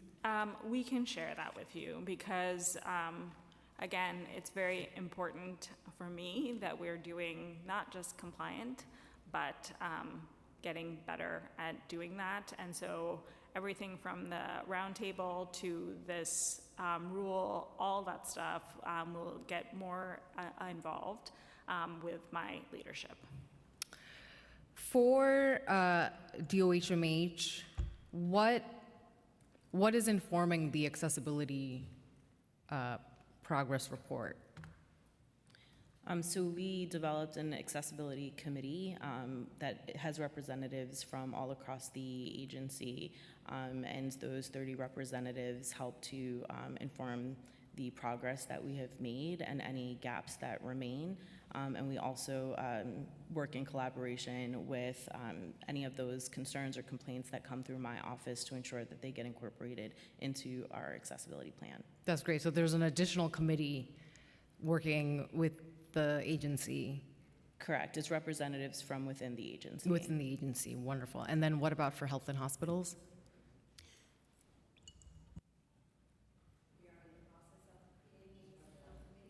Can you turn your mic on? We are also in the process of putting together a Disability Advisory Council. It is currently working. It's not official as of yet. However, we are also partnering with the Disability Index Company, and we are in the process of assessing all of the areas of disability, whether it's external, digital, internal facilities, and anything else that we may be able to address. And do you know the timeline for that disability index check? In the next 3 months. In the next 3 months. And then the advisory? Oh, that is the advisory. That is the advisory. Yes. Got it. And are those folks from the agency, or is this a contracted partner? It's multidisciplinary from the agency, so all of our partners, so for example, digital, hospital police, facilities, anyone that has a piece in the game. Understood. Does DOHMH and/or MOPED coordinate with the Department of Education to ensure sexual health education curricula developed, or rather delivered in schools, are accessible to students with disabilities, including those with IEPs and 504 plans? I can start. So we're working with DOE or NYC schools on a range of IEPs and District 75 schools, and a range of issues, not just sexual health, but we're discussing ways that we can work together on that, and my hope is we will add health for children in the plan. Do you know if currently there is something that the DOE is distributing? I don't know. I think you'd have to refer that to DOE. And then does DOE's DSF also participate in the, did you say it was a monthly convening? Yes, and they do, but I don't know the name. Okay. And each agency has one DSF designated? Yeah, and then as Mandy said, we also have the digital accessible facilitator, again, really bad with the acronyms, that does disability accessible trainings and have the same rhythm. So in this instance, once the conversation sort of is teased out with the New York City Public Schools, would MOPD be playing a role in supporting them with the sex ed delivery in school settings? Again, we're discussing a range of issues, and so we'll see what we focus on first, but this is always a consideration for us, and it's important. I'd love to hear from DOHMH. So DOE is responsible for the development and distribution of materials. The health department coordinates with DOE to contribute to the development of their sex ed materials. Okay, so there is a collaborative, ongoing partnership, it seems. Are you able to share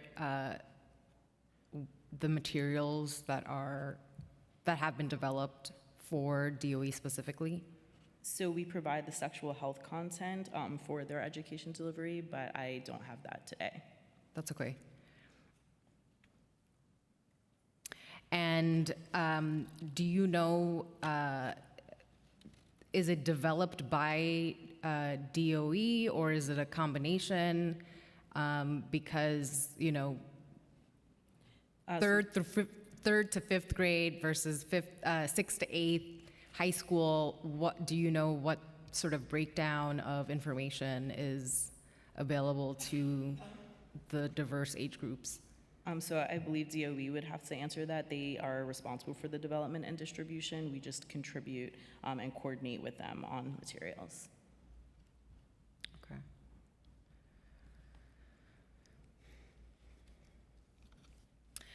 Okay. Commissioner Agarwal, I wanted to hear from you a little bit more about the NYU initiative for women with disabilities and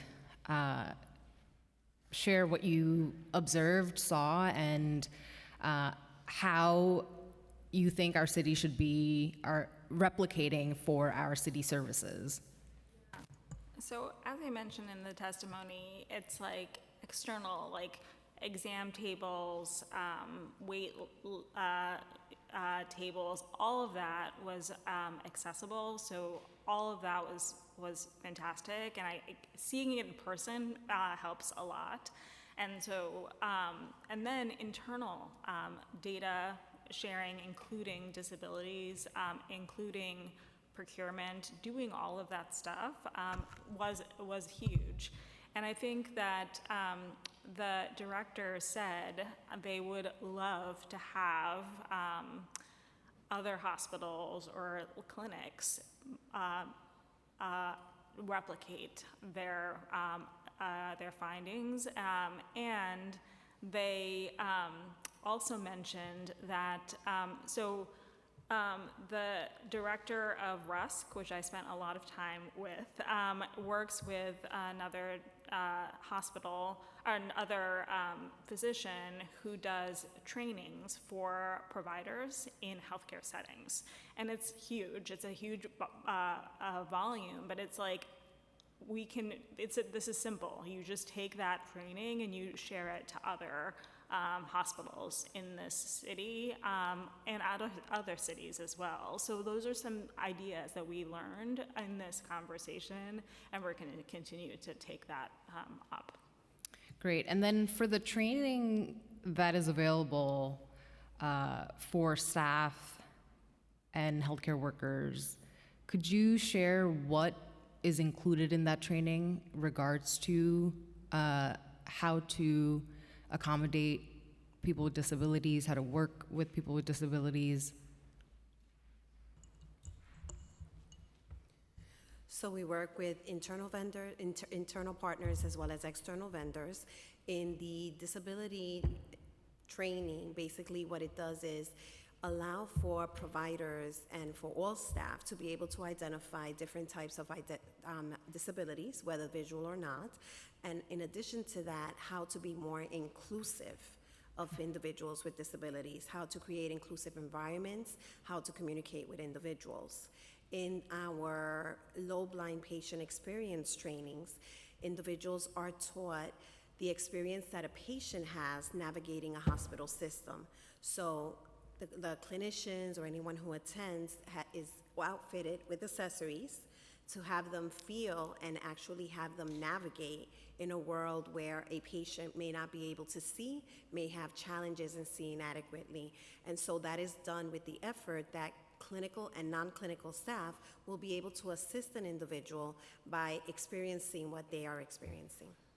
And you said that this training comes from an external vendor? Yes. And who is facilitating the training? The external vendor. The external vendor, got it. And do you know how long Health and Hospitals has been working with the external vendor? Approximately 2 to 3 years. Got it, so somewhat new. Yes. And is the training updated? All of our trainings are consistently monitored to ensure that they are up to date with any recent legislatures and also with the content.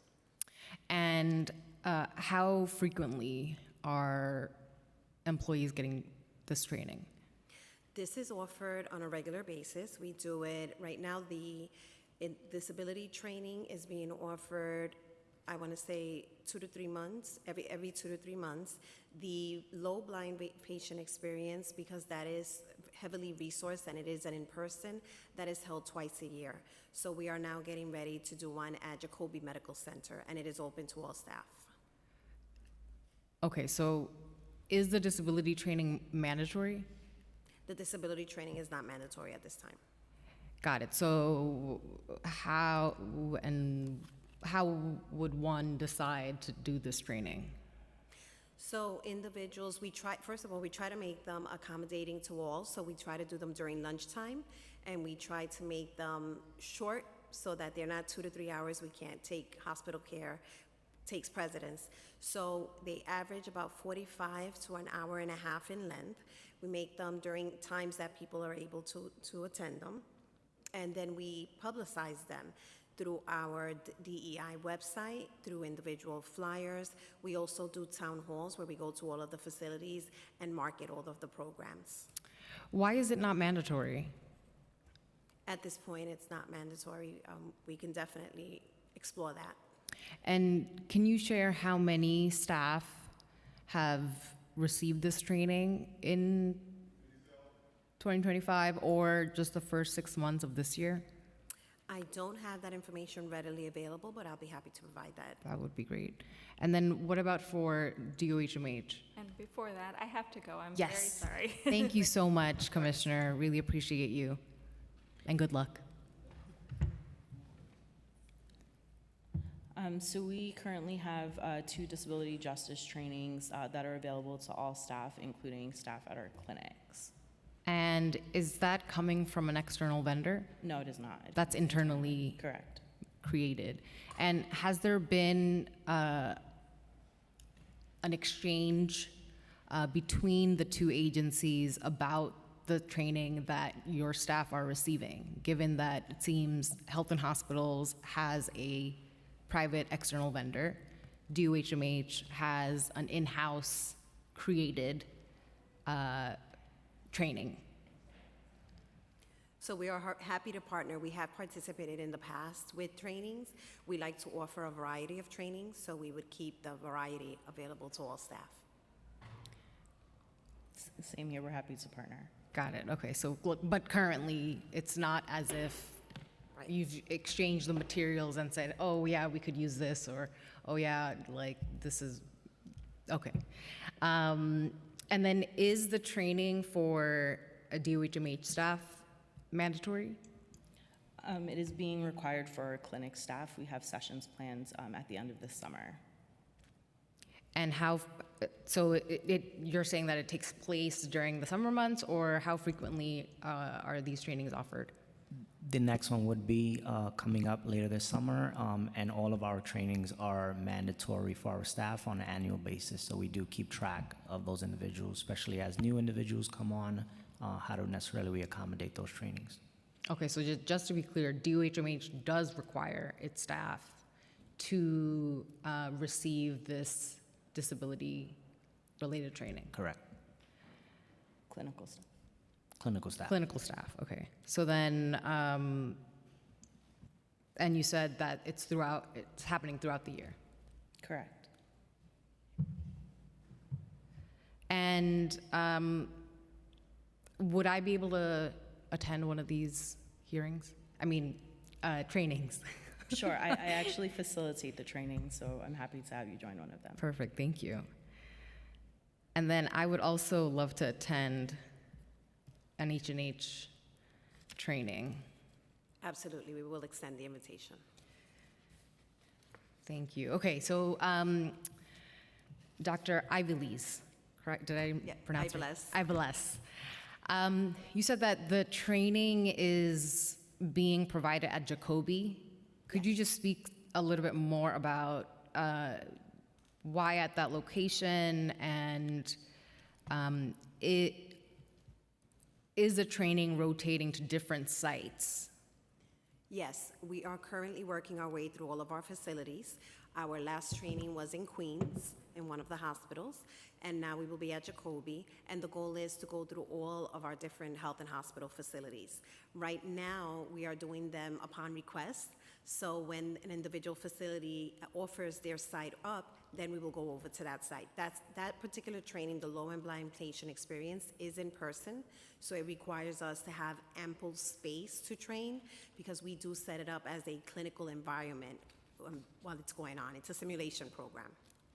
Understood. And I would like to receive just the numbers on how many individuals are participating in this training at this upcoming Jacoby training? We don't have that. As of yet, registration is still taking Ongoing. place. We can provide that. And what has already taken place over the last 6 months? Over the next 6 months, we've had the Let's Talk Disability, which is the awareness program. That is a virtual instructor-led program, and so that is held on an ongoing basis. And then we have the Low Blind Vision, which takes place at every different facility. And are doctors participating in this? What's the breakdown of who's I participating? don't have the exact numbers in front of me, but we have all disciplines participating. All disciplines, Yes. okay. And again, it is not mandatory. Correct. Got it.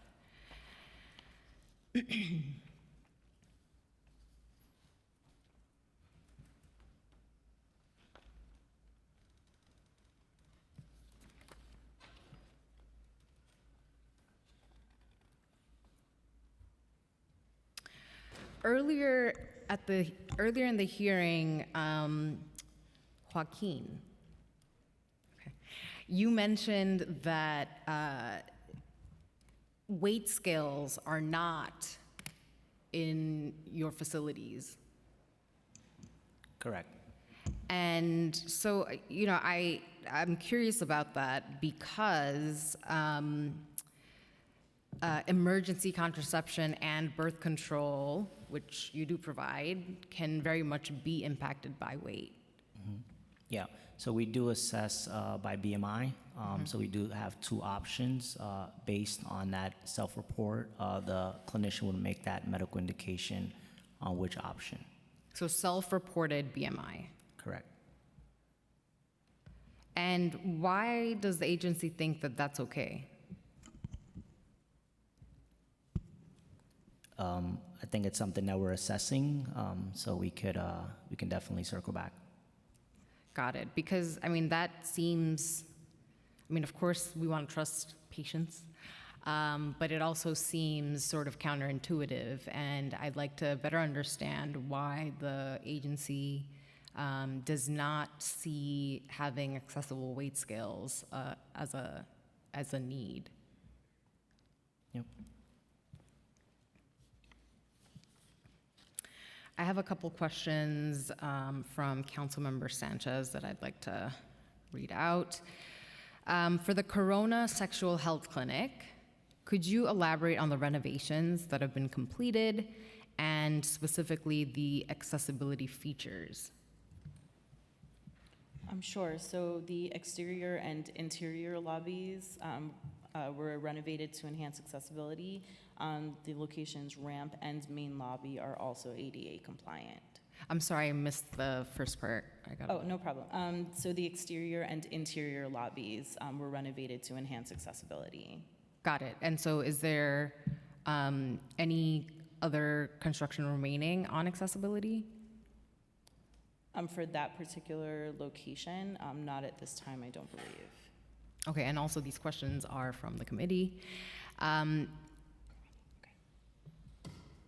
For accessible weight scales, and this is directed at H&H, what's the process for ensuring that those with disabilities who may not be able to use standard weight scales are weighed accurately?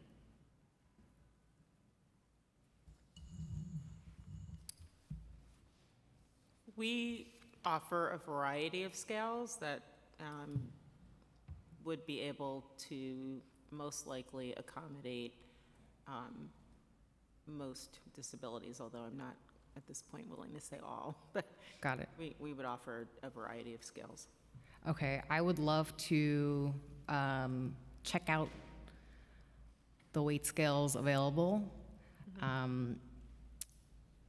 and would want a better, sort of more accurate response on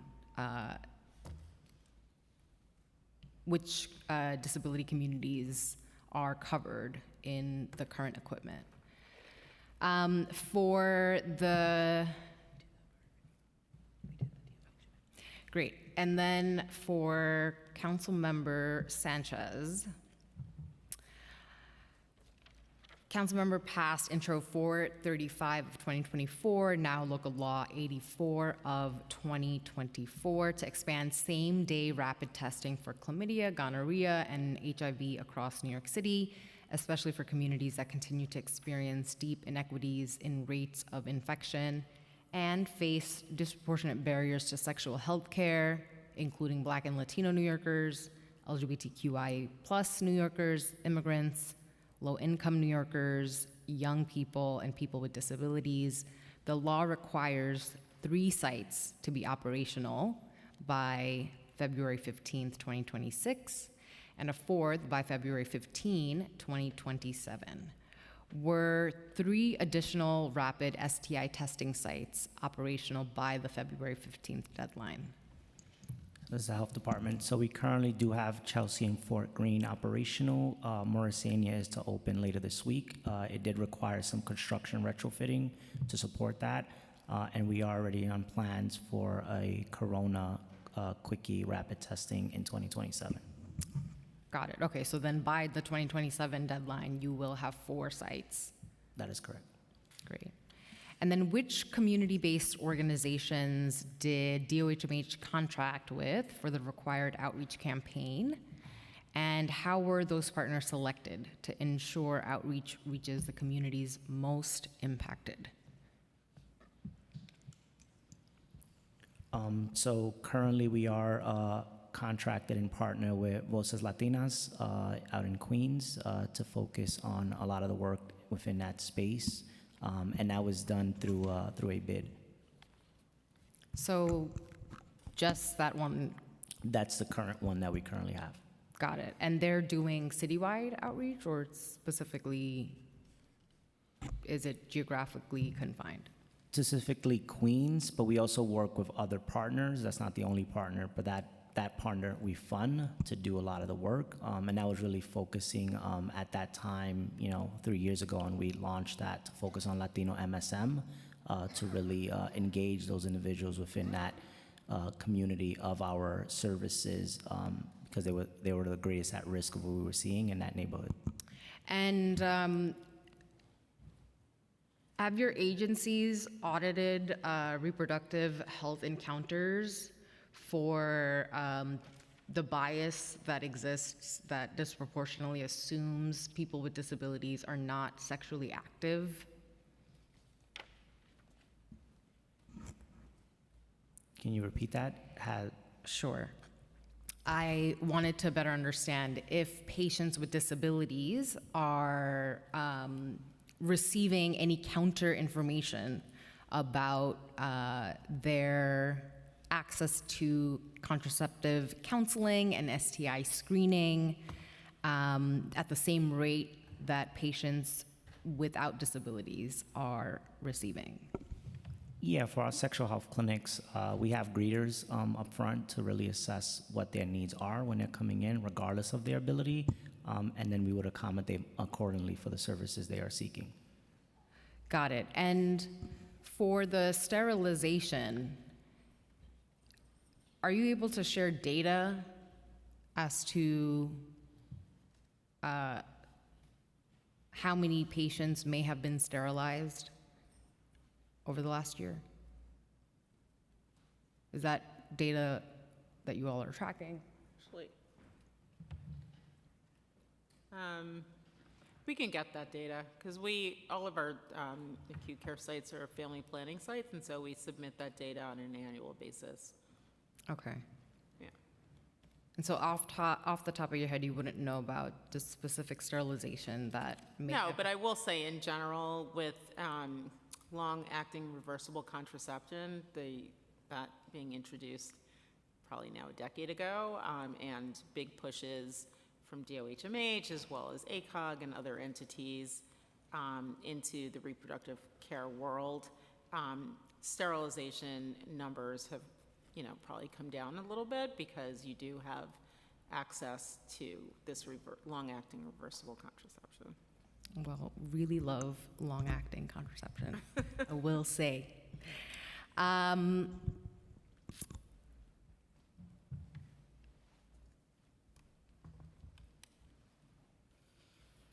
Oh, earlier in the hearing, Dr. Iviles, you mentioned, my colleague asked about the 5 languages. You had only shared 4. It was Mandarin, Spanish, Bangla, French. What's the 5th language? Oh, there was a change. It was 5. One of them was bumped off, and I can't recall the 5th one just to be accurate, so I can get back to you. on Okay, that would be great. Our original top 5, the last one was changed. And then for these materials, how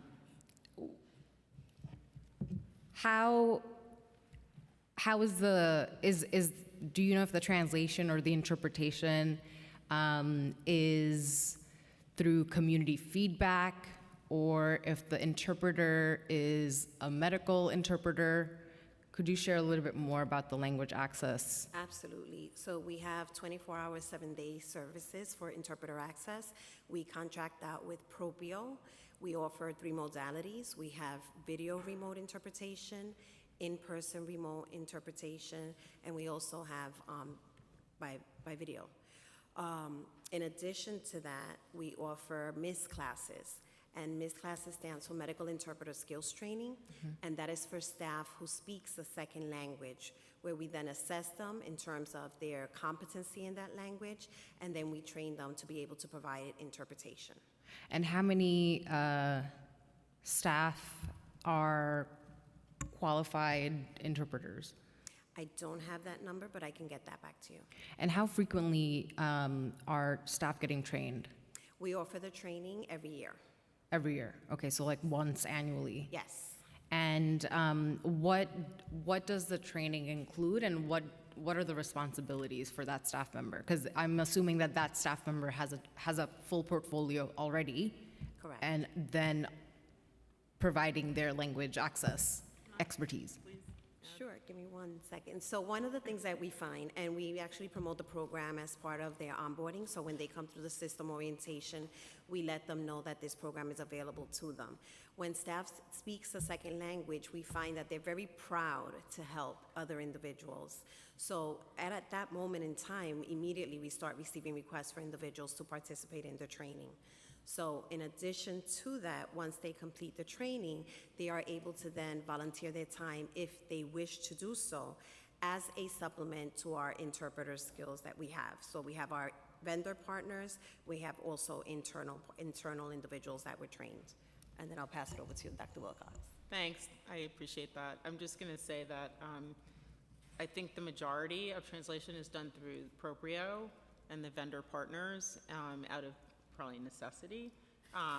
But the video access is actually really amazing. It's like the patient can see the person doing the interpretation and the translation, so can the provider, and it's actually a very, a really well-working modality. I think that's really wonderful.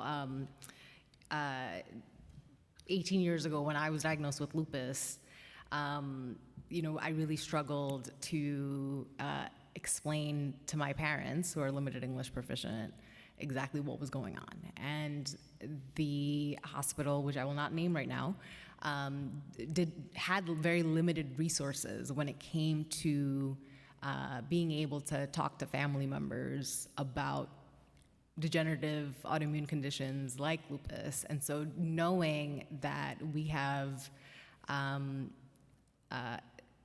this modernized tool and access for patients who would require interpretation services so that the medical language is understood by the family is just so important, and I'm really grateful to know that that exists.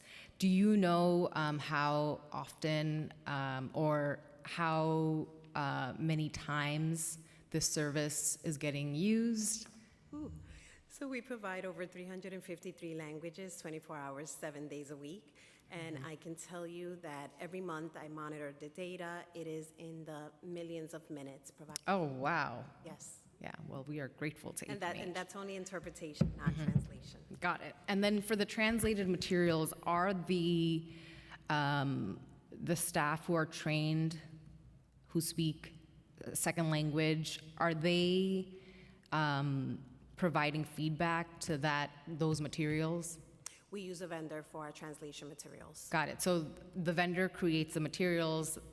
So there's no sort of like advisory committee that's like, oh, this is jargon or this is. We create the materials. Sometimes the material is created in-house. It is then sent to our vendor. The vendor then sends it back, where we also do a final review before actually putting it out. Understood. And wait, I'm sorry, it's not just for language, it's also for grade level reading ability. Yes. Excellent. And then what about for DOHMH? Same, we do all of our translation in-house through Office of External Affairs, and we work with partners as regarding to access to language. We have Language Line, we also have the interpreters and video as well. For our staff, we do have competencies tests. In order for them to be able to translate, they do need to pass that test before they're allowed to translate. And how frequently is that being offered? We're continuously assessing because we're continuously getting new staff coming into the clinic space on identifying if that's something of their interest, if they have that as a second language, and then we'll work with our internal folks on getting them scheduled for that test. And do you know how many staff members have taken this competency test and are formal interpreters? Yeah, I can get back to you on that number. It does range throughout clinicians, nurses, registrars. I think that's great. I think it's transformative that we've made such strides in the language access field. And our staff members who have this expertise now also providing this extra service at times, are they getting paid more than someone who is of their same title but is not an interpreter? I can't really speak on the pay. I don't know. I don't believe so. But that's something that we can assess and get back to you on. What about for H&H? Our contracts are collectively bargained, so they are currently paid the same amount.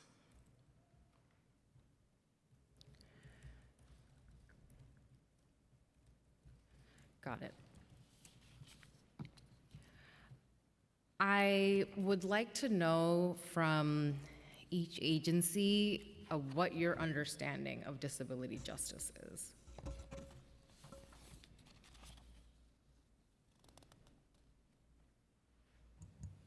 So I can speak for the health department. So disability justice is an intersectional framework that realizes that people with disabilities do not experience that identity in isolation. And so we are working to really embed disability justice principles into our daily operations. Thank you. And how would you rate the city in being one that is disability just? So New York City is definitely a leader. I can speak more closely to what the health department is doing. We have been recognized by MOPD as a leader in this space and the work that we're doing, and we continue to try to embed disability justice into our work and transform our workplace culture. And then when it comes to the other pieces related to access to healthcare, like transportation, like when a patient is discharged and their home is not ADA accessible, how is that interaction taking place? So when an individual is discharged and Yeah, I'm trying to understand, so both agencies have disability trainings and are equipped, it seems for the most part, to be able to provide to any patient. It is inclusive service. However, there are other barriers that make our city inaccessible. How is that conversation happening with patients? And also, I would love to hear from H&H on the disability justice piece. So I can speak for the clinics, and on really that conversation is being had on the social work level, really assessing those needs, and if there's additional needs that they need support on. our social workers are equipped on working with various partners to addressing some of those needs. So I'll start off with the disability justice. So our view of it is that all individuals that have a visible or invisible disability are treated with equity, treated with respect, and treated in an environment where they feel included. In terms of the latter, that's part of the patient's care plans, so that is usually addressed by the social work team. Got it. And then do our services allow for materials or equipment to be sent home with patients? Or is that coming from the health insurance? Like, let's say a walker, crutches, a wheelchair. Those are durable medical equipment, would need to be prescribed. So- Got it. And so that's approved by the health insurance. Yeah. And if a patient does request any medical equipment, how do you all go about that? We would write a prescription. Okay, got it. So essentially, what I'm trying to get at is, like, if somebody needs a cane, they would get it. yeah, okay. I mean, I think that's also a difference between inpatient and outpatient, right? If it's someone who's inpatient, generally before their discharge, you order like a consult, a physical therapy consult. They come, they assess, they would give the patient what they need, and they would work with the patient to use it prior to discharge. I mean, that's usually how that works. I want to come to some of the legislation. For Deputy Speaker Williams's bill on access to medication abortion, could you share what the agency's plans are for expanding to more clinics? And are you able to provide specifics, which clinics, when they will begin offering the service? Yeah, so I can start off by saying that we're extremely proud of the success of our medication abortion program at the New York City Sexual Health Clinics. We are providing high quality, high accessible care to equity priority groups. We do have available walk-ins Med-AB services across our clinics that are providing Med-AB, and we do have our telehealth pathway where patients can be pre-screened for clinical eligibility. As for expansion, we heavily do rely on our abortion access hub that really helps and assess the individual's needs, which location is convenient for them, and really working with our partners on linking them to those clinics if necessarily our existing clinics are not accessible. We currently do not have any plans to expand medication abortion services. We're currently focusing on expanding and enhancing other clinical services, including gender-affirming hormone therapy, a pilot that we're going to be conducting at Corona Clinic, planning on the expansion of the quickies, as well as I recently mentioned, which Corona is another location that the expansion will happen. So as is being discussed today, we'll continue the important work to make sure all the sexual health clinics are accessible to people with disabilities. So just to add to that, that there are current barriers that are preventing us with the expansion. So while we support expanding medication abortion, we do have some concerns regarding cost, capacity, and clinic space. Got it, okay. And does DOHMH have sufficient medication supply? If it were to expand to all 6 clinics? So we currently do not, so we would have to Okay. reassess that as well. And you said cost, capacity, and Clinic space. clinic space, okay. Is critical. Good to know, yeah.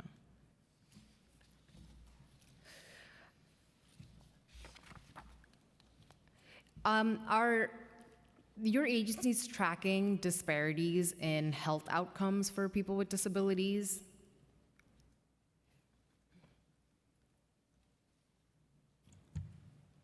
We don't currently track disabilities. The same for the health department. We do not currently track disability. would you consider doing so?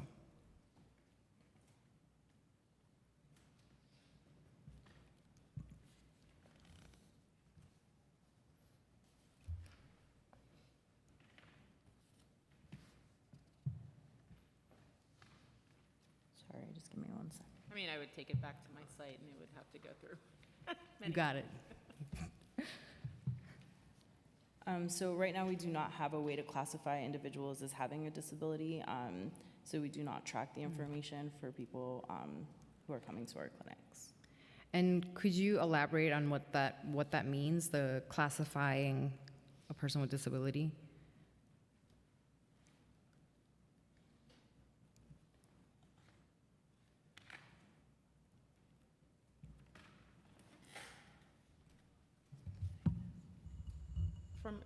From our standpoint, there are so many different types of disabilities, and it would really encompass a wide array of things, including vision, hearing, mobility, intellectual. I mean, it's a very wide open area or arena. So similarly, since disability can be an important factor in understanding a person's health needs, it encompasses a wide range of conditions which may or may not be visible or disclosed by individuals. Given the complexity of defining and consistently capturing disability status across programs, the Health Department does not routinely collect comprehensive disability data for all services. Got it. Again, coming back to the stat that 1 in 6 New Yorkers live with a disability, I think it's tremendously important we figure this out. I don't want to keep you much longer. I will ask my final questions.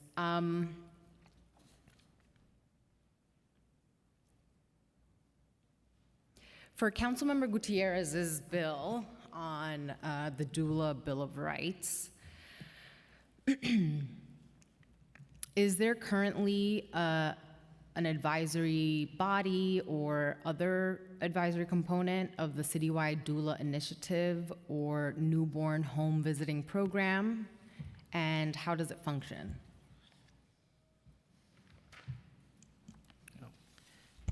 For the Health Department, for the CDI, there are no advisory bodies. However, CDI staff work closely with CBOs to understand the needs of the community and challenges to expanding access. Insights received as part of our community engagement informs recommendations listed to our annual doula report, and we will be happy to discuss this latest recommendation with council once the annual doula report is released at the end of the month. Excellent. I know I asked DOHMH about fertility treatment, education. Does H&H provide any materials on fertility care? Or have available, rather?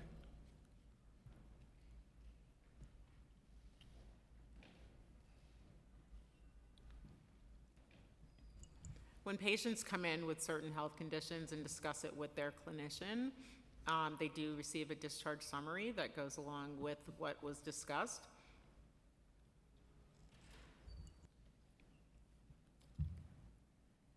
Got it. And so does that mean that if I'm having a conversation about fertility treatment with my doctor, that H&H has produced? We don't have pre-produced information on that. Okay. And then what about just generally? How is H&H providing information about fertility treatment and options?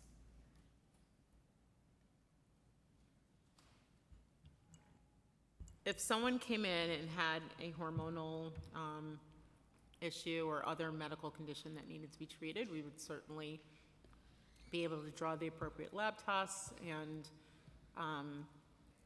be able to rectify certain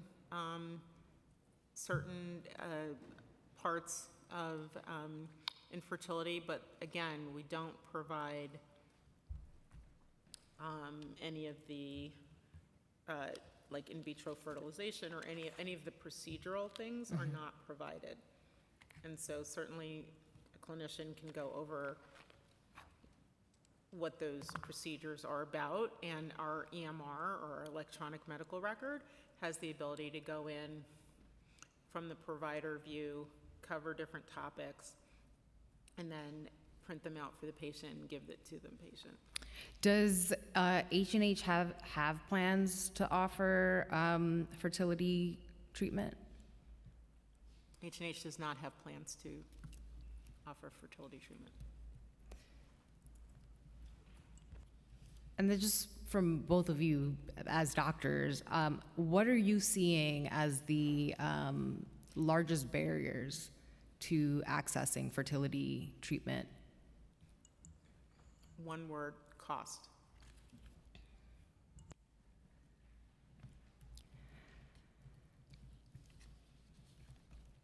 And so currently, there is no formalized guidance on navigating insurance coverage for reproductive health care, fertility care that each of the agencies may have in like a pamphlet. That's correct. Okay.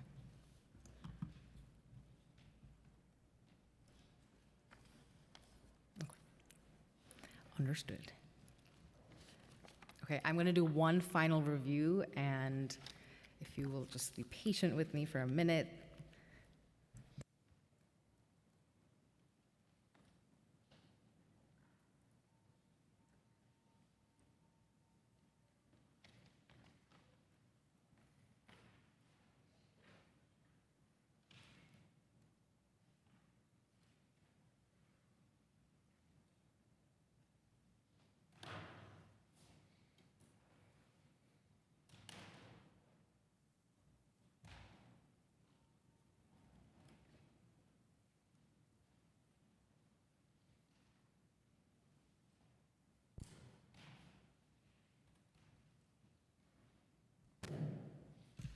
Okay. How does H&H ensure real-time communication accommodations such as ASL interpreters, CART captioning, and AAC devices are available for reproductive health encounters, including prenatal visits, labor and delivery, and postpartum care? So we have CART services available. We also have, again, American Sign Language interpreters available, and they're available 24 hours, 7 days a week. We have language access coordinators at each site that are responsible for being the liaison between the patients, between the interpreters, and any departments that may be requesting an interpreter. Excellent. And is the ASL through video or in person? We offer both. Both.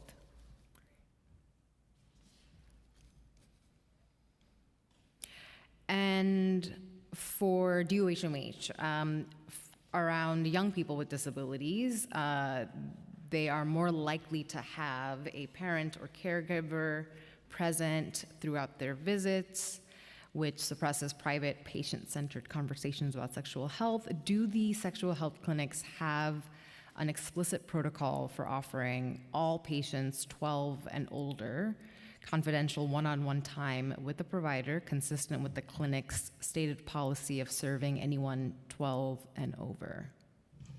Yes, you would do. Well, we assess that at the beginning through the greeter and also during triage and assess and inform the parent that they will wait in waiting area for confidential services for that individual within that clinical space with the provider.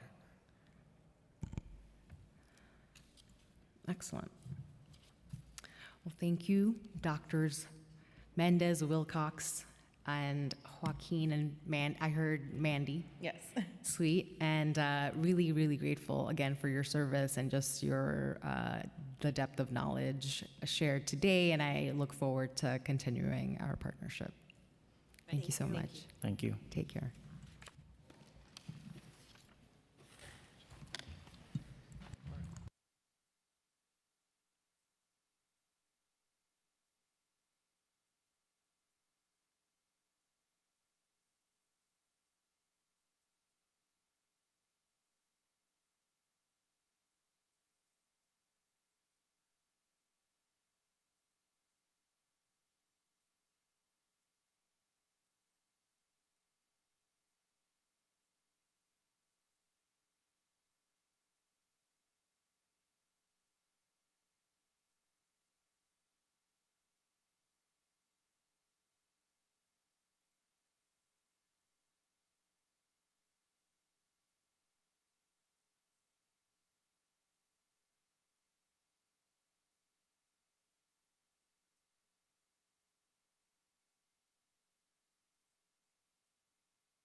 I now open the hearing for public testimony. I want to remind members of the public that this is a government proceeding and that decorum shall be observed at all times. As such, members of the public shall remain silent at all times. The witness table is reserved for people who wish to testify. No video recording or photography is allowed from the witness table. Members of the public may not present audio or video recordings as testimony, but may submit transcripts of such recordings to the Sergeant at Arms for inclusion in the hearing record. If you wish to speak at today's hearing, please fill out an appearance card with the Sergeant at Arms and wait to be recognized. When recognized, you will have 3 minutes to speak on today's oversight topic. If you have a written statement or additional written testimony you wish to submit for the record, please provide a copy of that testimony to the Sergeant at Arms. You may also email written testimony to testimony@council.nyc.gov within 72 hours of this hearing. Audio and video recordings will not be accepted. Tracy Moreno.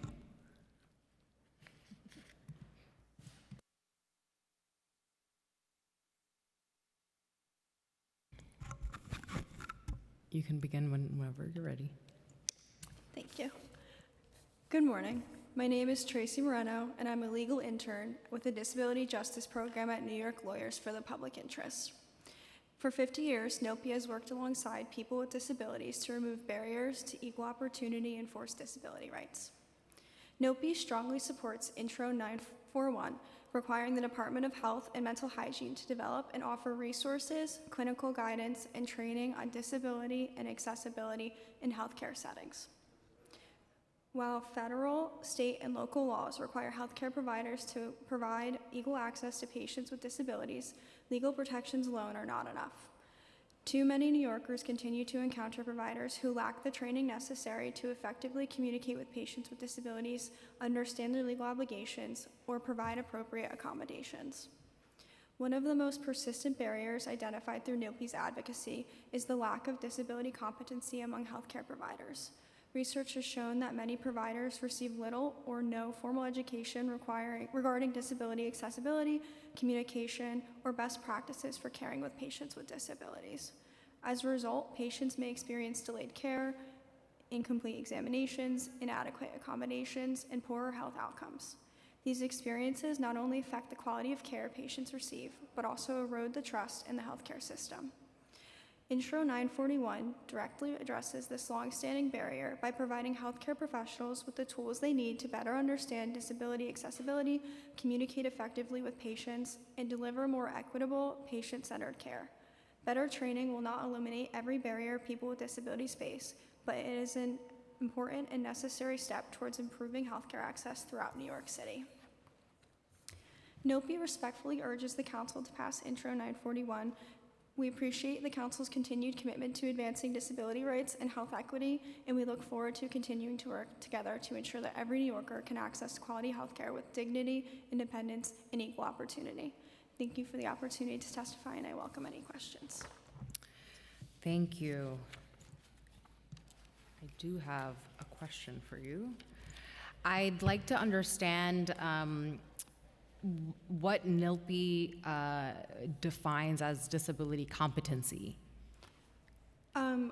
We would say it's healthcare providers knowing how to care for, speak with, and provide information to patients with disabilities.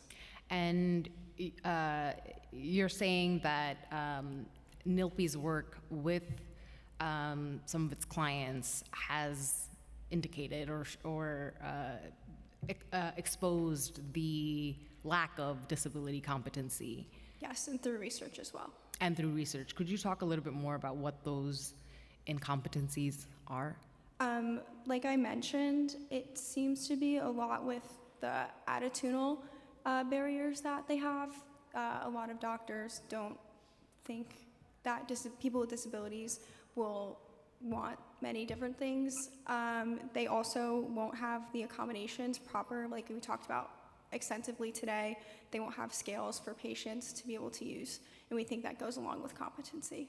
In terms of the cultural piece, which I think is just so important and absolutely true.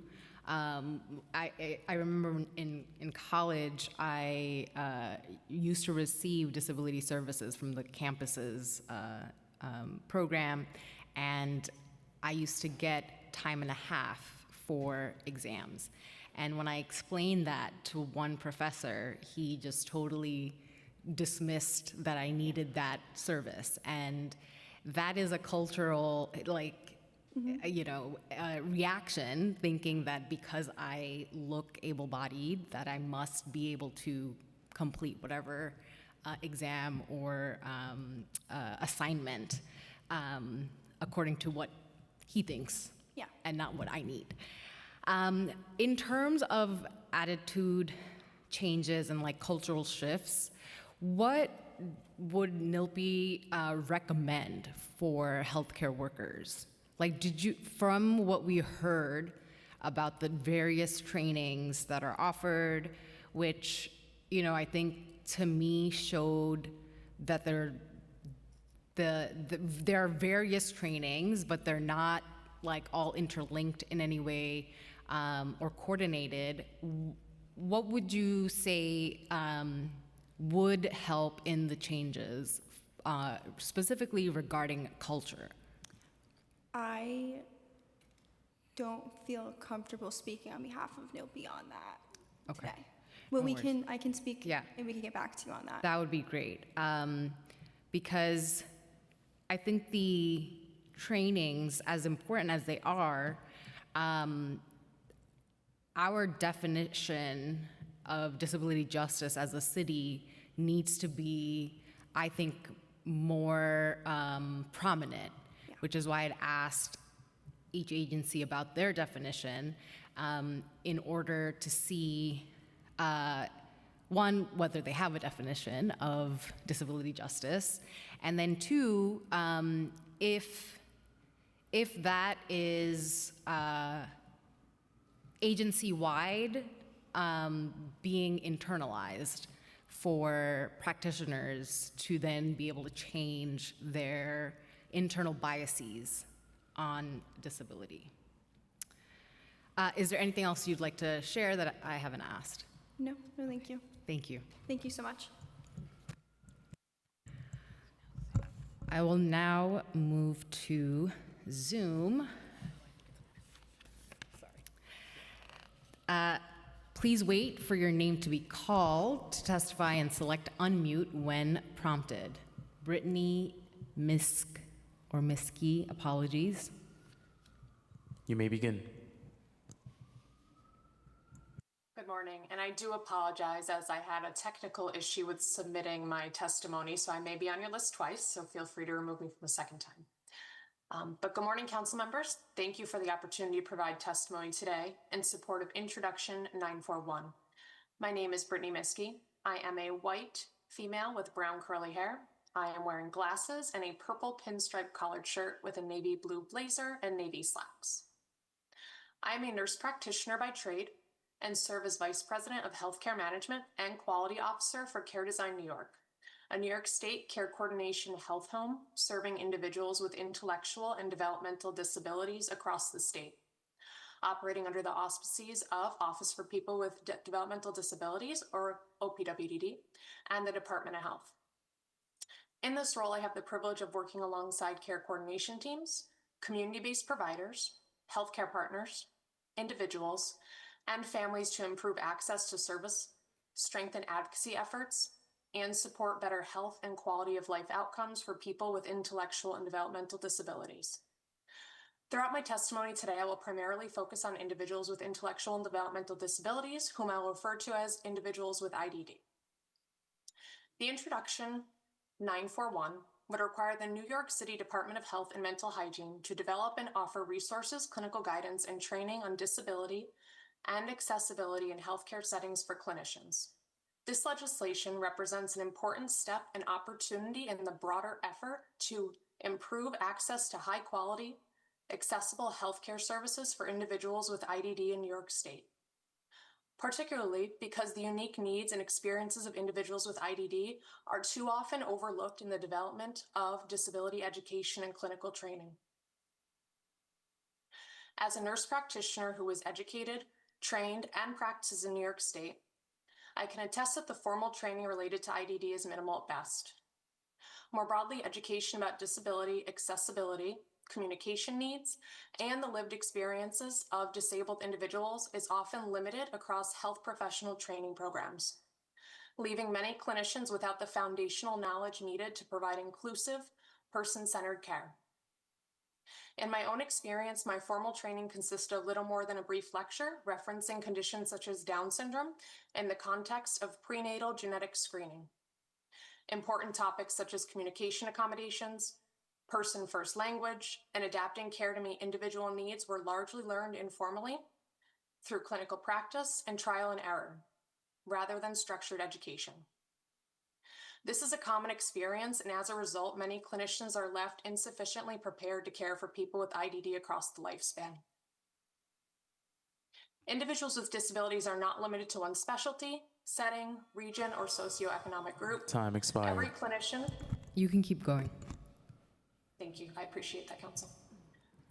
Every clinician, regardless of practice area, will care for individuals with a disability at some point in their career.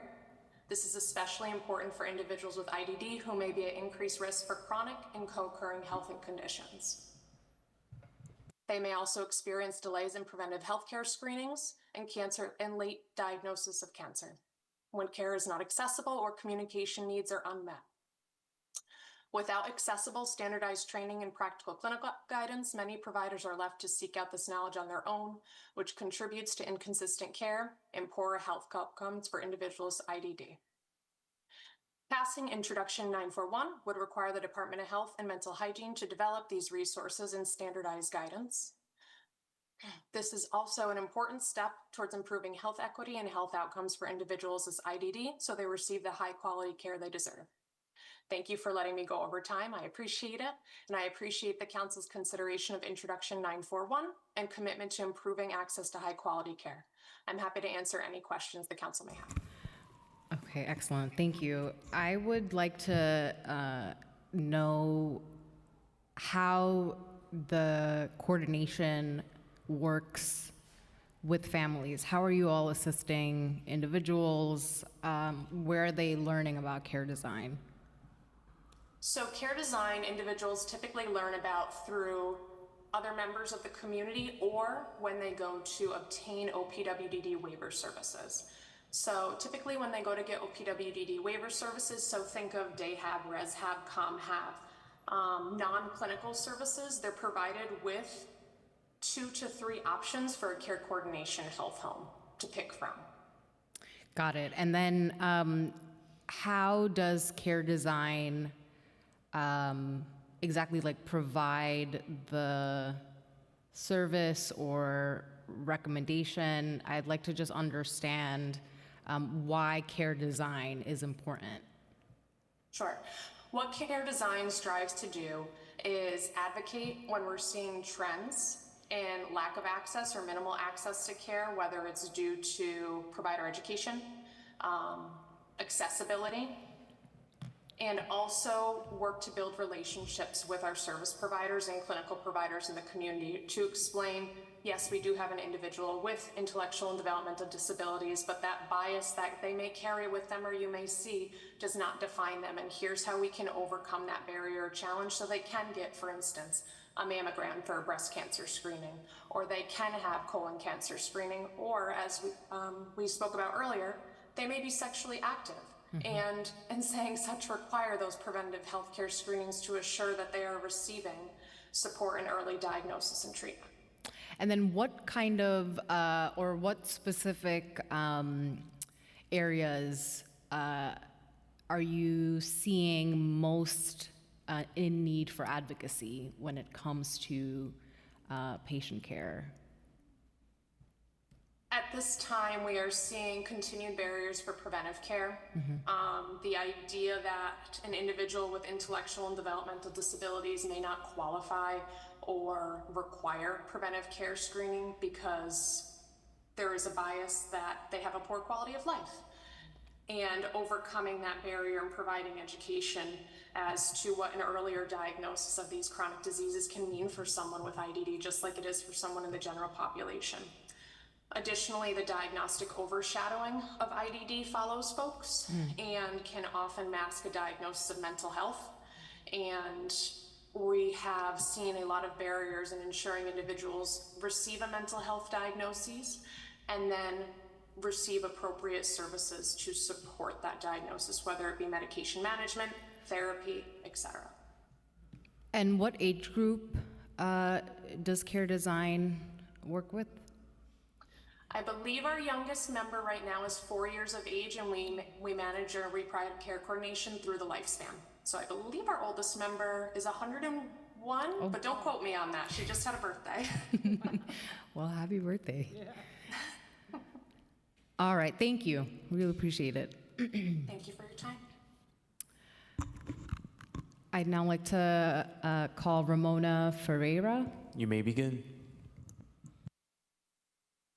Good afternoon, everyone. My name is Ramona Ferreira. My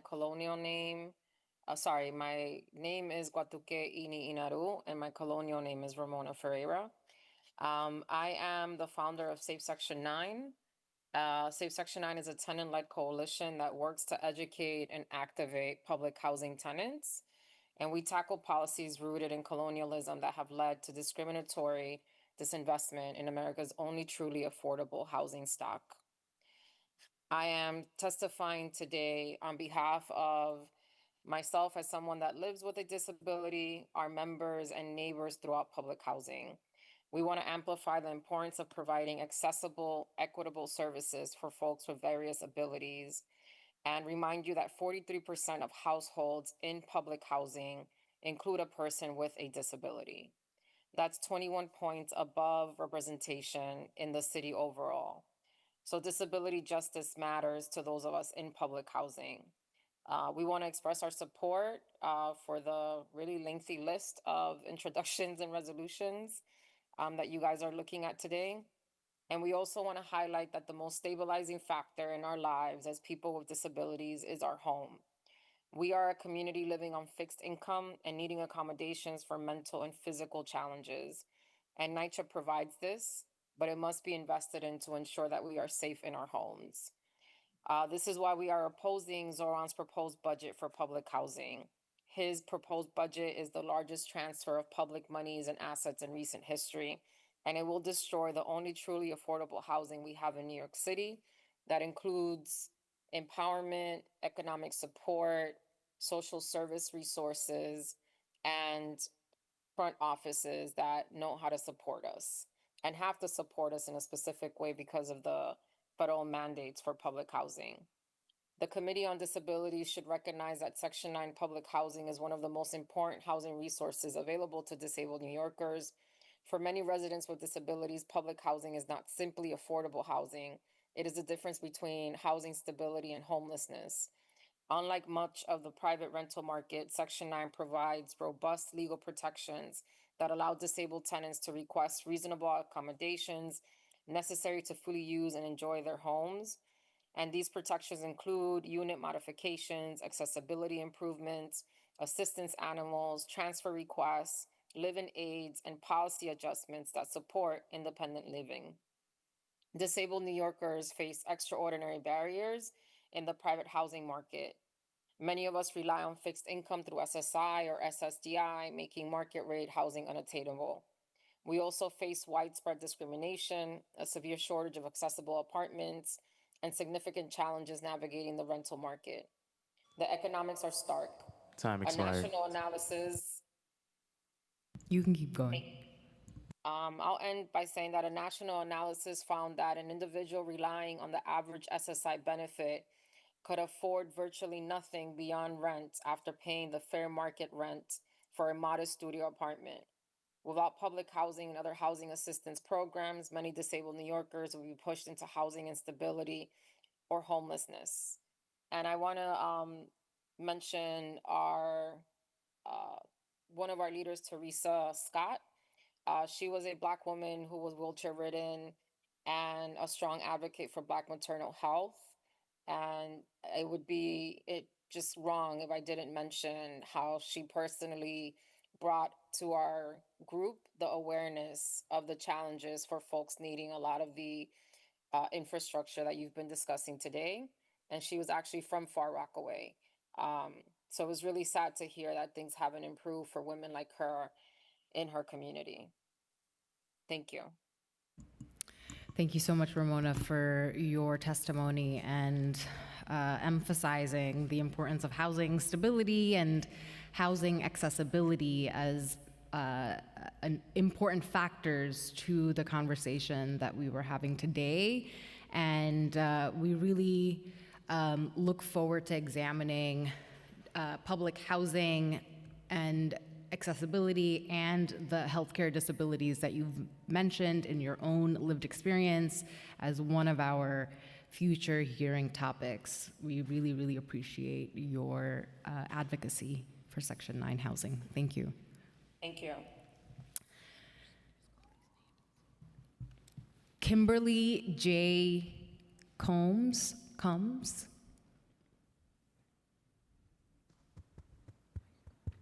You may begin. Okay, and then back TM. You may begin. Okay, thank you to everyone who has testified. If there is anyone present in the room or the Zoom that hasn't had the opportunity to testify, please raise your hand.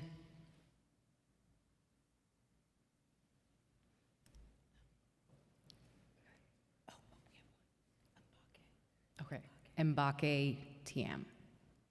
Apologies for mispronouncing your name. You may begin. Hello, can you hear me? Yes. Thank you. So I was trying to unmute, but it wasn't letting me speak. My name is Mbake Cham. I'm the Housing and Health Community Organizer at the Center for Independence of the Disabled, New York. We advocate for people with disabilities in the 5 boroughs of New York City. And I want to take a moment and thank the chair of the Disabilities Committee, Chair Hanif, because this is very important to us. Right now, I know I only have 2 minutes, so I'm not going to dig into the details regarding the challenges that people with disabilities change regarding reproductive justice. And but I will submit a written testimony. I just want to highlight that all this starts from fertility issues until having the baby, going down to keeping it up with all the appointment with the healthcare provider, and I will draft a written testimony and submit it hopefully tomorrow or so. Thank you. Thank you so much for your testimony. Seeing no one else, I would like to note that written testimony, which will be reviewed in full by committee staff, may be submitted to the record up to 72 hours after the close of this hearing by emailing it to testimony@council.nyc.gov. Thank you.